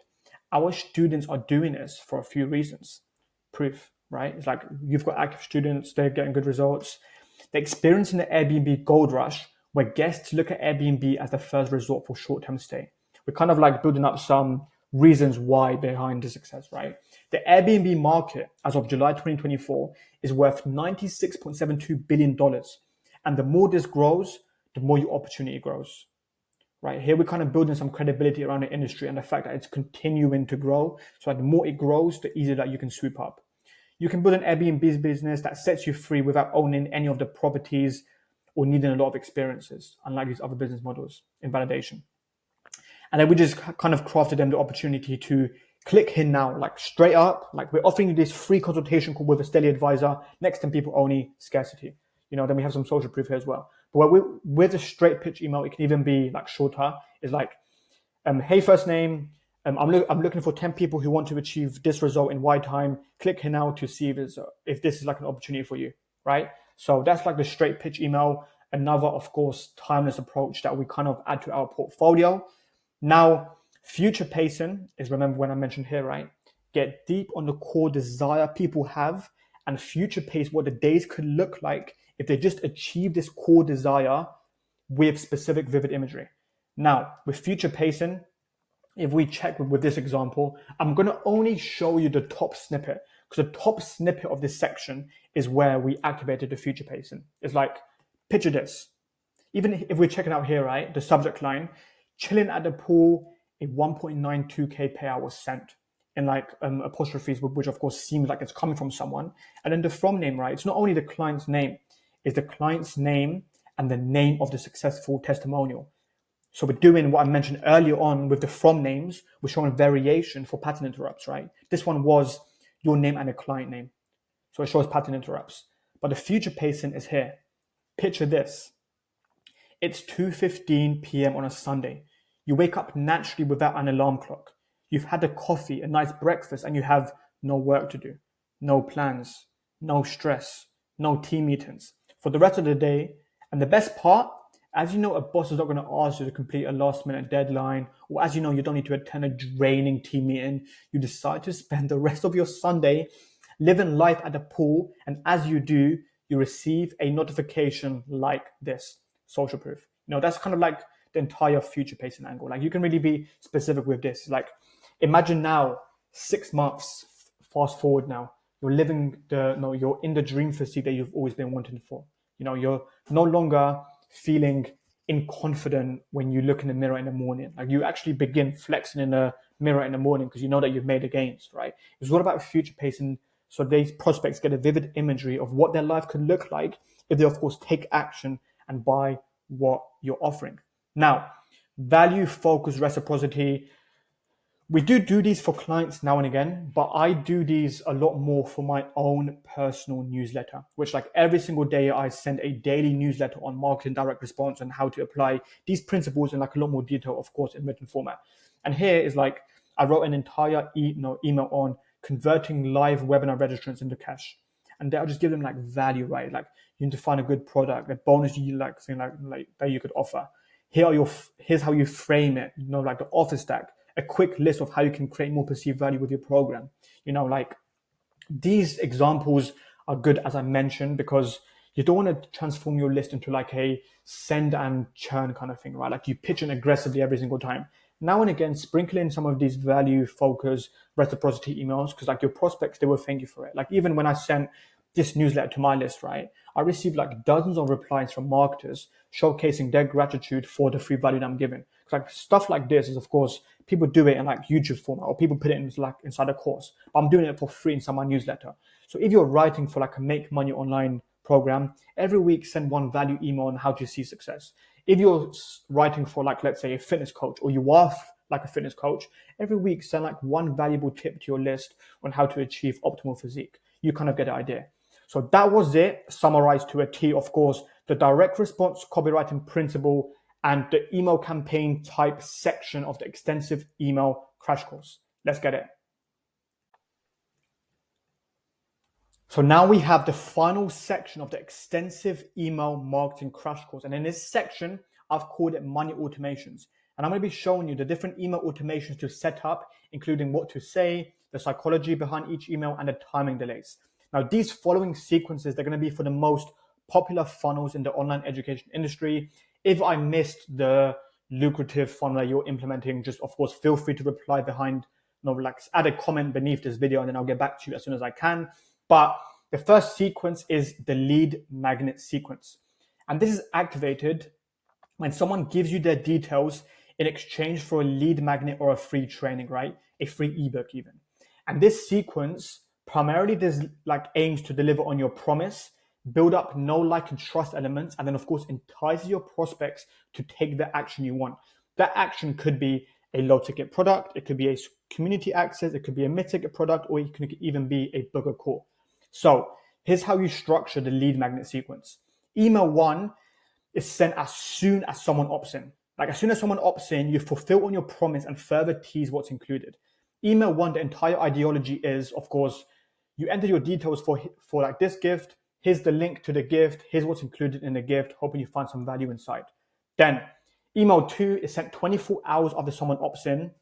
And here you introduce subscribers to your story following this proven story structure that I walked over earlier on in this crash course, the nightmare breaking, turn-in, rosy picture story structure, bringing up the problems you overcame and how you saw success with your specific teachings. So this is kind of like used as like the story section, right? To kind of like introduce the people who opted in into your story and showing them why you're superior to the rest. And then, like, of course, when you tell your story at the bottom, like you just remind your people to claim what they opted in for. If they claimed a free ebook, give them access to the free ebook again. If they redeemed a free training, give them access to the free training again. Then email 3. Here's the first pitch email of the lead magnet sequence. Email 3 sent 48 hours after someone opts in. You break common limiting beliefs, objections that your ICP may be having by showcasing testimonials of people no different from them and how they saw success with your teachings.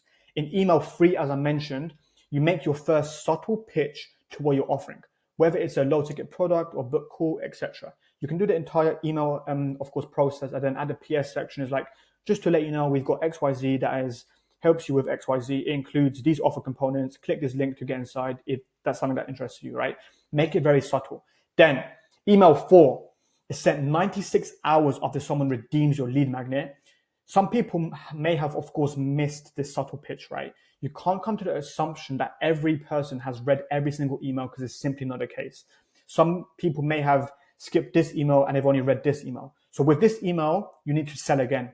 As I mentioned, some people may have missed the first pitch. So use this email as another opportunity to sell. It's still early on in the customer journey, right? It's only like 96 hours since they've been in your ecosystem. So use this email strategically.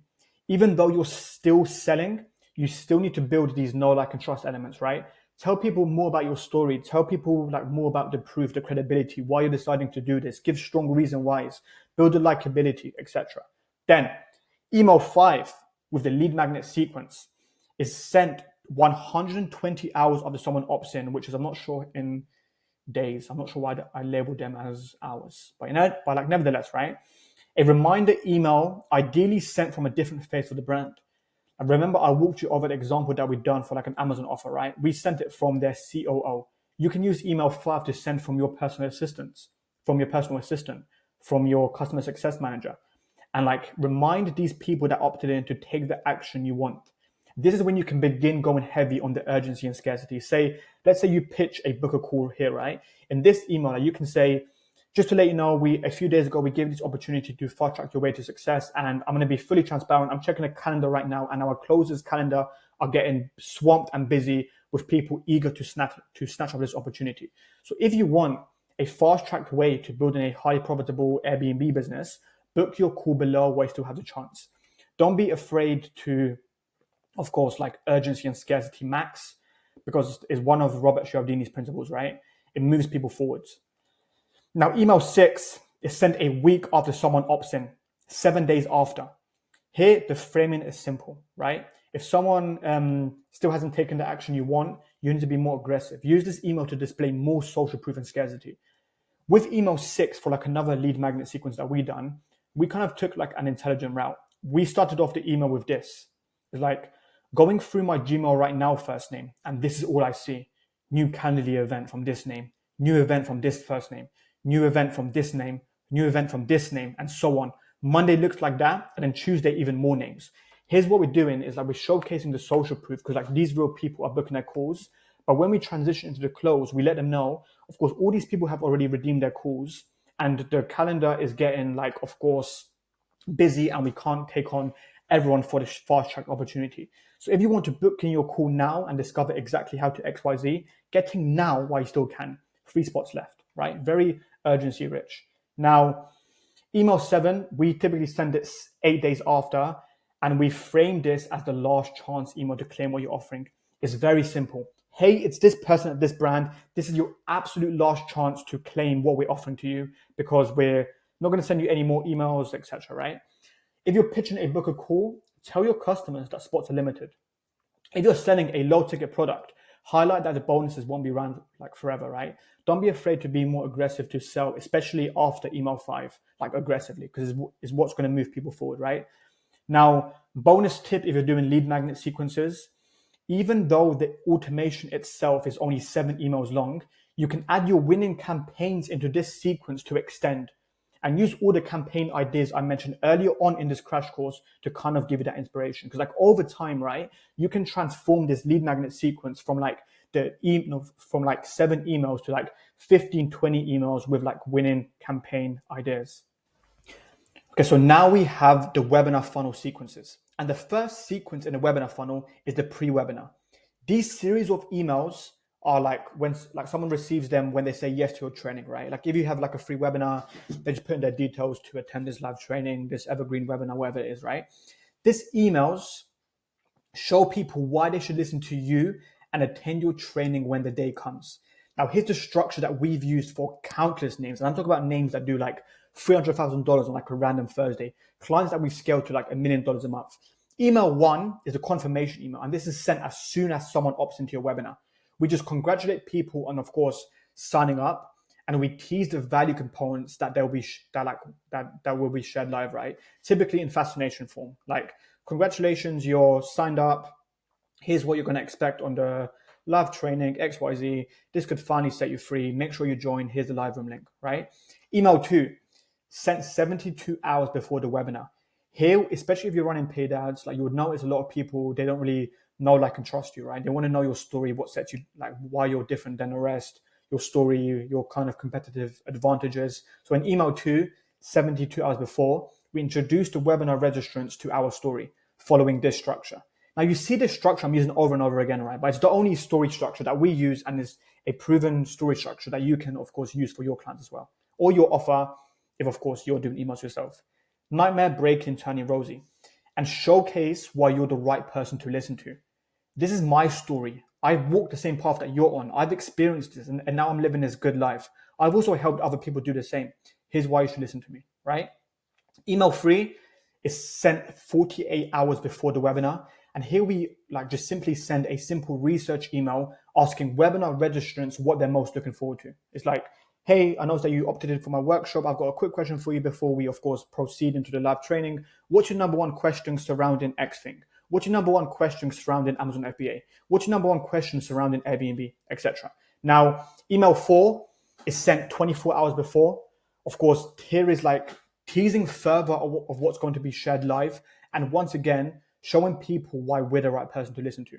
Then these following emails are like very urgency and scarcity rich. 3 hours before, urgency rich, right?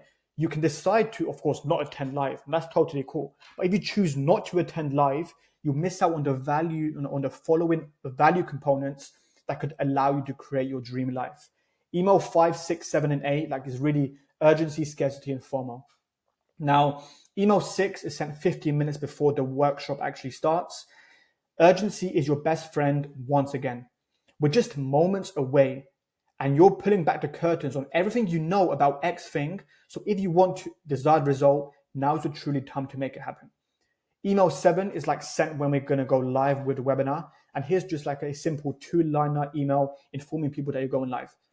Hey, first name, quick reminder, we're now moments away from starting our Grand Slam workshop. Here's the link to join. See you inside. Simple, all you need. Then email A, I don't really see like webinar people doing this, but in email A, we send an email 50 minutes into the webinar, and we just add a screenshot of our clients inside the email of them in the live room and let them know that hundreds of people are already inside. So if you want desired result, this is your absolute last chance. Like, we won't be sending you another email. This combines the urgency and the FOMO to bring as many people into the live room as humanly possible. So that's the pre-webinar, right? But then you've also got your post-webinar automations. There are 2 golden ones. Did not attend, which I'm walking over now, and then did not buy. But your did not attend sequence is a series of emails someone receives when they registered for your webinar, but they didn't attend the live room when the time came. They either forgot about the training, something may have popped up, or they have found another solution on the market that resonated with them better. Your did not attend recoups lost leads and entices people to rewatch the training you conducted. So email one, what we do, this email one is sent 120 minutes after your webinar ends, 2 hours after it ends, right? So if our webinar ends at 7 p.m. EST, we send this first email at 9 p.m. EST. Framing, very simple, is like, where were you? We were expecting to see your name live inside the room, but you unfortunately didn't make it. We don't want you to miss out on XYZ. So for a limited time only, we're allowing you to rewatch the training. For your did not attend, you get all people to rewatch the training. Why? You don't want them to buy the program because they haven't sat through the webinar. And the webinar is, of course, strategically created to build up them know, like, and trust elements and get people primed to take the action that you want. And if there's less intent with the people, if they haven't watched the webinar, get them to rewatch the webinar because them taking action is going to be like a lot easier. So this is sent 2 hours after, and then sent 24 hours after the webinar ends for people that registered and they didn't attend the live room. We kind of frame it as like, you missed our live training and these following components. Don't worry though, as you showed us you're an action taker, we've recorded the training for you. It's only available for 48 hours though, so don't wait around. And this is actually true. Like inside Webinar Jam, you can make the webinar replay vanish after 72 hours, I believe. So it's not like you're lying, you're actually like ethically being true, right? So 54 hours left to watch the training. Email 3 is sent 48 hours after your webinar ends. And here's like, are you still interested in this? It's like, we've of course sent you these videos and you still may have not watched the training, but do you truly want to like change your life? If you want to discover how to achieve desired result by implementing following strategies that you'll discover for free, watch the replay while it's still available. You've only got 30 hours before the replay vanishes forever and you won't get a chance to seek this opportunity ever again. These emails are like very urgency focused, right? 54 hours, 30 hours, we always highlight on the urgency. Now, email 4 is the last one. And this is your absolute last chance. This is sent 72 hours after the webinar finishes. In less than 6 hours, our hosting platform will automatically remove this exclusive training link and you won't get the opportunity to watch it again. So if you want to achieve desired result without following limitations, now is the time. Did not attend is 4 emails long. The did not buy is 5 emails long. So that's the did not attend philosophy. The did not attend is, of course, sent to people that registered for your workshop, but they didn't attend the live room when the time came. Now, you've also got your did not buy, right? Your did not buy sequences are with people with more intent. These series of emails someone receives when they sit through the majority of your webinar, at least 70%. So they've got the intent. So they've, of course, witnessed the close. So they've watched your story. So they've seen the social proof, but they didn't take the action that you want them to take. This could have, of course, been them buying a mid-ticket program, 997, 1497, 1997, or booking a call. Whatever your action is, these following emails overcome objections, tell stories, and educate them on your vehicle further and inform them why they should listen to you rather than someone else. Now, people, of course, they don't mainly buy because of money and belief limitations. So you can use these emails strategically to overcome both limitations. And here's how you do that. In email 1, it's sent 1 hour after the webinar finishes. You congratulate them on, of course, watching the live training. Like, not many people do this. You actually spent the time to watch this training. You could have spent your time watching Netflix or watching this series, but you chose to watch this training. And that shows me that you're interested in changing your life for the better.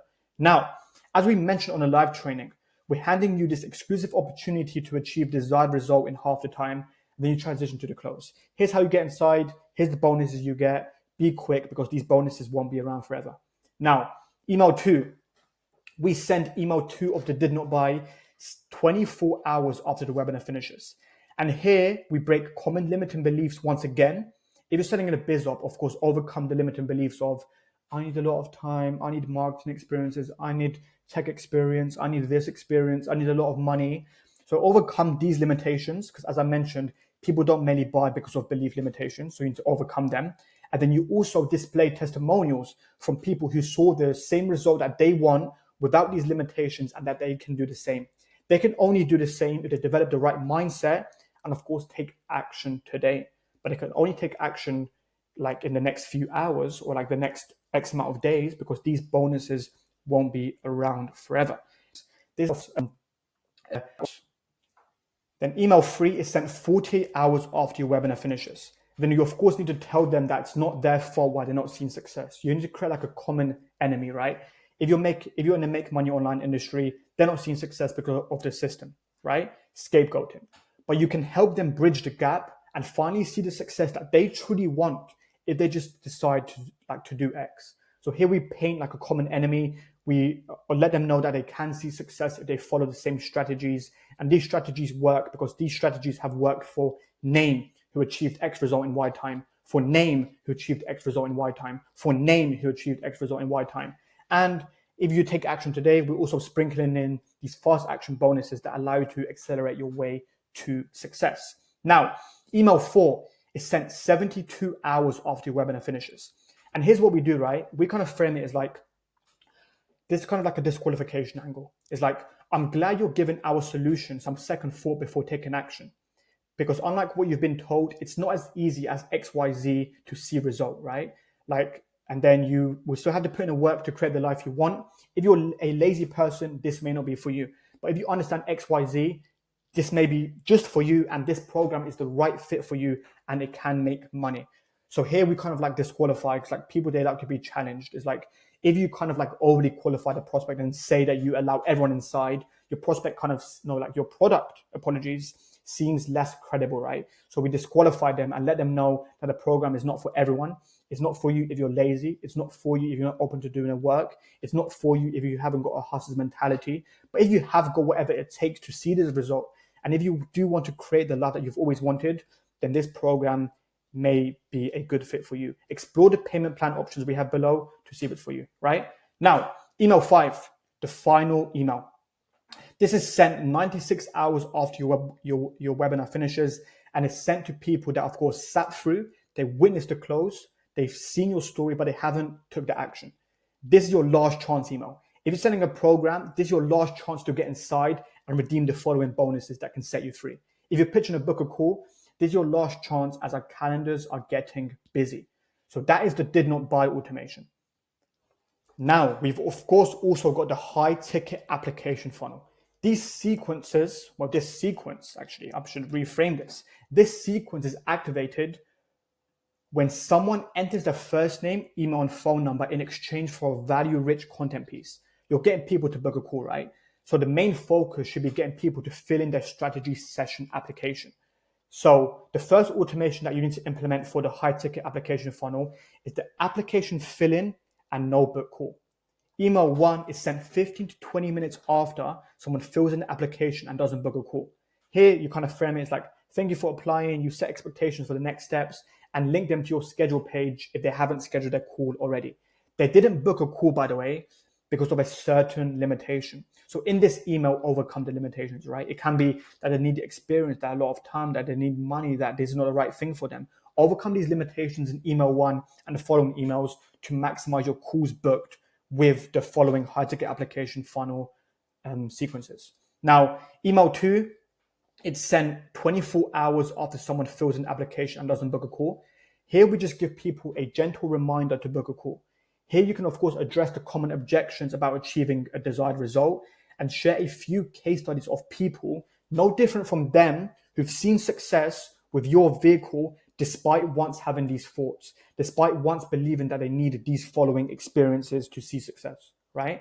Showcase some testimonials, and you can also use urgency to push people over edge. It's like on like the VSL, we mentioned, of course, that we are very capped with the amount of people that we can take on. We're capped because we like to put attention to detail to every single person that joins the program. And if you wait around to, of course, book your call, the capacity may be maxed, and then you won't get an opportunity like this again. You can use urgency as your best friend to push people over the edge. They already filled in the application, so there's warm intent. They literally committed to you that they've got a pain and they need a pain overcoming, and that they want to achieve a dream outcome. So just use urgency. Now, email 3, sent 48 hours after. Here what we do, instead of showcasing a few client testimonials, we showcase one relevant client transformation that's like the best case study possible, right? It's like that they went from this nightmare situation to a rosy picture in Y time. And then we introduce that person, highlight on the unique mechanisms behind our teachings, and overcome more objections with the client transformation, right? This is your final chance to book a call because of this reason, because we pour maximum attention to every single person that joins, and we can't take on dozens and dozens of people at a time, right? But email 3, only have one insane case study. And then you use that case study to overcome these objections that I'm talking about. Now, email 4, this is kind of like the final opportunity messaging. Recap all the main benefits of what you're teaching and put the majority of your attention into urgency, right? Kind of like the example I showed you above, like you can even implement this for like the last chance. It's like, I'm going through my Gmail right now, first name, and this is all I see. New Calendly event, new Calendly event, new Calendly event, new Calendly event. And I'm accessing my Calendly software right now, and like I'm gonna be on like transparent. It's like our calendar is getting close to, of course, capacity, and we can't take on anyone, right? So there's like a final opportunity messaging. You can add some more testimonials, but right now it's all about urgency. Then, so this is, of course, if they filled in the application form and they haven't booked a call, but you've also got the value content offer nurture sequence, right? When someone opts in to receive this value content offer, it can be a free training, a free masterclass, whatever it is, right? Email 1 is sent as soon as someone opts in to receive this value offer, and you simply, very similar to the lead magnet funnel automations above, you deliver on your promised content, give them an actionable tip, and build your authority and expertise. Very simple. Then email 2 is like a check-in email. You check in to see if they've gone through the value content offer. If they haven't, give them the link again, and hand them an unexpected insight surrounding seeing like a desired result, and of course, plant the seed for a bigger opportunity. You plant the seed for a bigger opportunity because, of course, this value content offer is good and it can get you to this result. But if you want to join the top 1% ranks of people building highly profitable businesses, whatever the mechanism is, this is like the route that you need to take, right? And this is planting that seed. Because when you begin pitching your CTA, it's like they'll be already pre-framed. And that's what email 3 does. Email 3 is sent 48 hours after someone redeems this value offer, and you follow the PAISA email structure. Problem, agitation, solution, problem, agitation, invalidation, solution, ask. When you're in your solution section, showcase some testimonials of people who've seen, of course, your desired result with your teachings, and let them know they're one click away from doing the same. The click that they need to take is, of course, click the link to fill in the application form to book their call. But this email structure is like golden. I'm going to quickly add a note for you here. It's like problem, break this down as well. Problem, agitation, invalidation, solution, ask. Problem, you're not making money. Agitation, you're not making money, which is forcing you to barely make ends meet at the end of the month, and you're constantly feeling envious of all these people living the good life on IG, right? That's like an example of agitation. Invalidation is typically like other solutions, right? It's like if I was writing this offer for this Make Money Online program, invalidation could be, let's say I'm selling Amazon, I invalidate dropshipping, I invalidate Airbnb, I invalidate Forex trading, I invalidate brand building, etc. Right? So like we say, you're not making money because of this, and like most people, they teach you outdated methods and like business models that just don't work. These business models don't work because you need a lot of experience, you need a lot of XYZ. But our solution is like the 3-step Amazon system that allows you to build a six-figure Amazon business, 6-figure Amazon business without needing the experience levels all the other business models require you to have, right? Now with ARC section, there's like a CTA. It's like click here to discover the 3-step system that's already guided 675 people to AMC success in 2024, right? Timeless email structure, make sure you implement it. Now, if we go to email 4, this is sent 72 hours after someone redeems the value offer, and we share a relevant client transformation, highlight our unique mechanism behind the teachings, and overcome more objections. This is your final chance to book a call because of course, this reason, right? Now, email 5, urgency, very similar to the lead magnet kind of approach. like the lead magnet and the value content offer nurture sequence are very similar in the psychology. So you can just, whatever you're doing for the lead magnet funnel, you can of course replicate for the high ticket application form funnel. Now, that's of course the high ticket application form funnel. Now, the third most popular funnel that you may be implementing, that we're implementing for ourselves, are low ticket funnels, right? And these sequences are activated when someone shows interest in your low ticket product. It can be $27, $37, $47, $57, whatever the price, like whatever the price is, in opt-in or purchase form. And you're going to use these following sequences to recoup lost buyers or ascend your buyers into high ticket. And the first automation that you need to implement for low ticket funnels are abandoned checkout emails. Your abandoned checkout emails are activated when someone enters their detail to buy your low ticket product but didn't pull the trigger. They didn't pull the trigger because of specific limitations, and these following emails aim to overcome these limitations and allow them to get another shot, right? So what we do, email 1 is sent 1 hour after someone enters their detail and they don't buy. Here, of course, you're reminding them of the product and what's included, right? You understand that life gets in the way, that they may have been busy, that they may have bought with this card, but that card didn't work, that things may have popped up.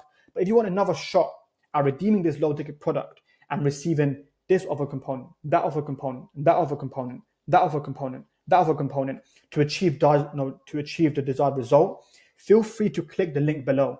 In this email, you just simply summarize what's included in your low ticket offer because there's intent there, right? You can also showcase some social proof. Then email 2 is sent 24 hours after someone enters their details and they don't buy. Here we tell them a more in-depth story of how you use these teachings to create your dream life. Nightmare breaking, turning rosy. Now you see how it's so universal. That's such an insane story structure. Use that story structure for all of these automations. But like we of course tell them the story of like how we've used these teachings to create our dream life and how we're no different from them, meaning that they can do the same. We're no different because we didn't get brought up with like a rich family. We didn't get brought up with these experiences handed to us. We never got brought up with like a silver spoon, right? We had to embark on our own journey, meaning that we're no different from them and they can see the same success that we did. So in email 2, once again, summarize the offer components and showcase case studies of people who've also seen success. So email 1, email 2, and then in your abandoned checkout for the low ticket funnel, you've also got email 3. It's sent 48 hours after someone enters their details and they don't buy. This is the last email you'll be forwarding them, right? For the next X amount of time, for the next 24 hours only, you can join thousands of others who've already redeemed this offer, seen this desired result. So if you want to access the following components, I highly recommend you to click the link while you still can. Really urgency. So we've got abandoned checkout, but then with the low ticket funnel, we've also got the upsell follow-up. This is mainly for those that have bought the main offer, right? If they bought the $27, $37, $47, $57, right? Your upsell follow emails are activated when someone buys your main offer but hasn't been ascended effectively. In this emails, you're going to either get them to buy your OTOs or book a call if you're doing the demonstrative funnel. The demonstrative funnel is essentially low ticket funnel on the front end and then straight to book a call. There's like, you haven't got one-time offers, no upsells, anything of that round. One is sent as soon as someone buys your main offer. Now this email, it can be used to reduce the buyer's remorse as well, which is like a good concept. And here you just welcome, right? And then here's your next steps to see the desired result. Congratulate them on redeeming this main offer, but bring up new problems which they may experience on a customer journey and present them with your one-time offer to prevent these problems and accelerate their success, right? Like when someone buys the product, you need to present them with new problems so they feel the urge to be ascended further because they may get an indication that this low ticket product consists of everything. But the low ticket product is of course a good starting point. Like you can get this result, but when on your journey to get this result, you may experience XYZ problem. And if you want to prevent XYZ problem, this is your solution for you. Buy this one-time offer, buy this upsell, book a call, etc. So we have email 1, buyer's remorse, like of course ascending them. Then we have email 2, it's sent 24 hours after someone buys your main offer. Here we check in on their access, give them a quick implementation tip from the main offer, and do the same as the above, but more in depth, right? Persuading them why they need to redeem your one-time offer. And we can showcase testimonials who've redeemed the same offer to push more people over edge. And email 3 is the last kind of like email that we use anyway. We add like campaigns in the equation after. But 48 hours after someone buys the main offer, we tell them an emotional story, either from yourself or a client or a successful student, and how they prevented problems and accelerated their success by redeeming this one-time offer that you can today.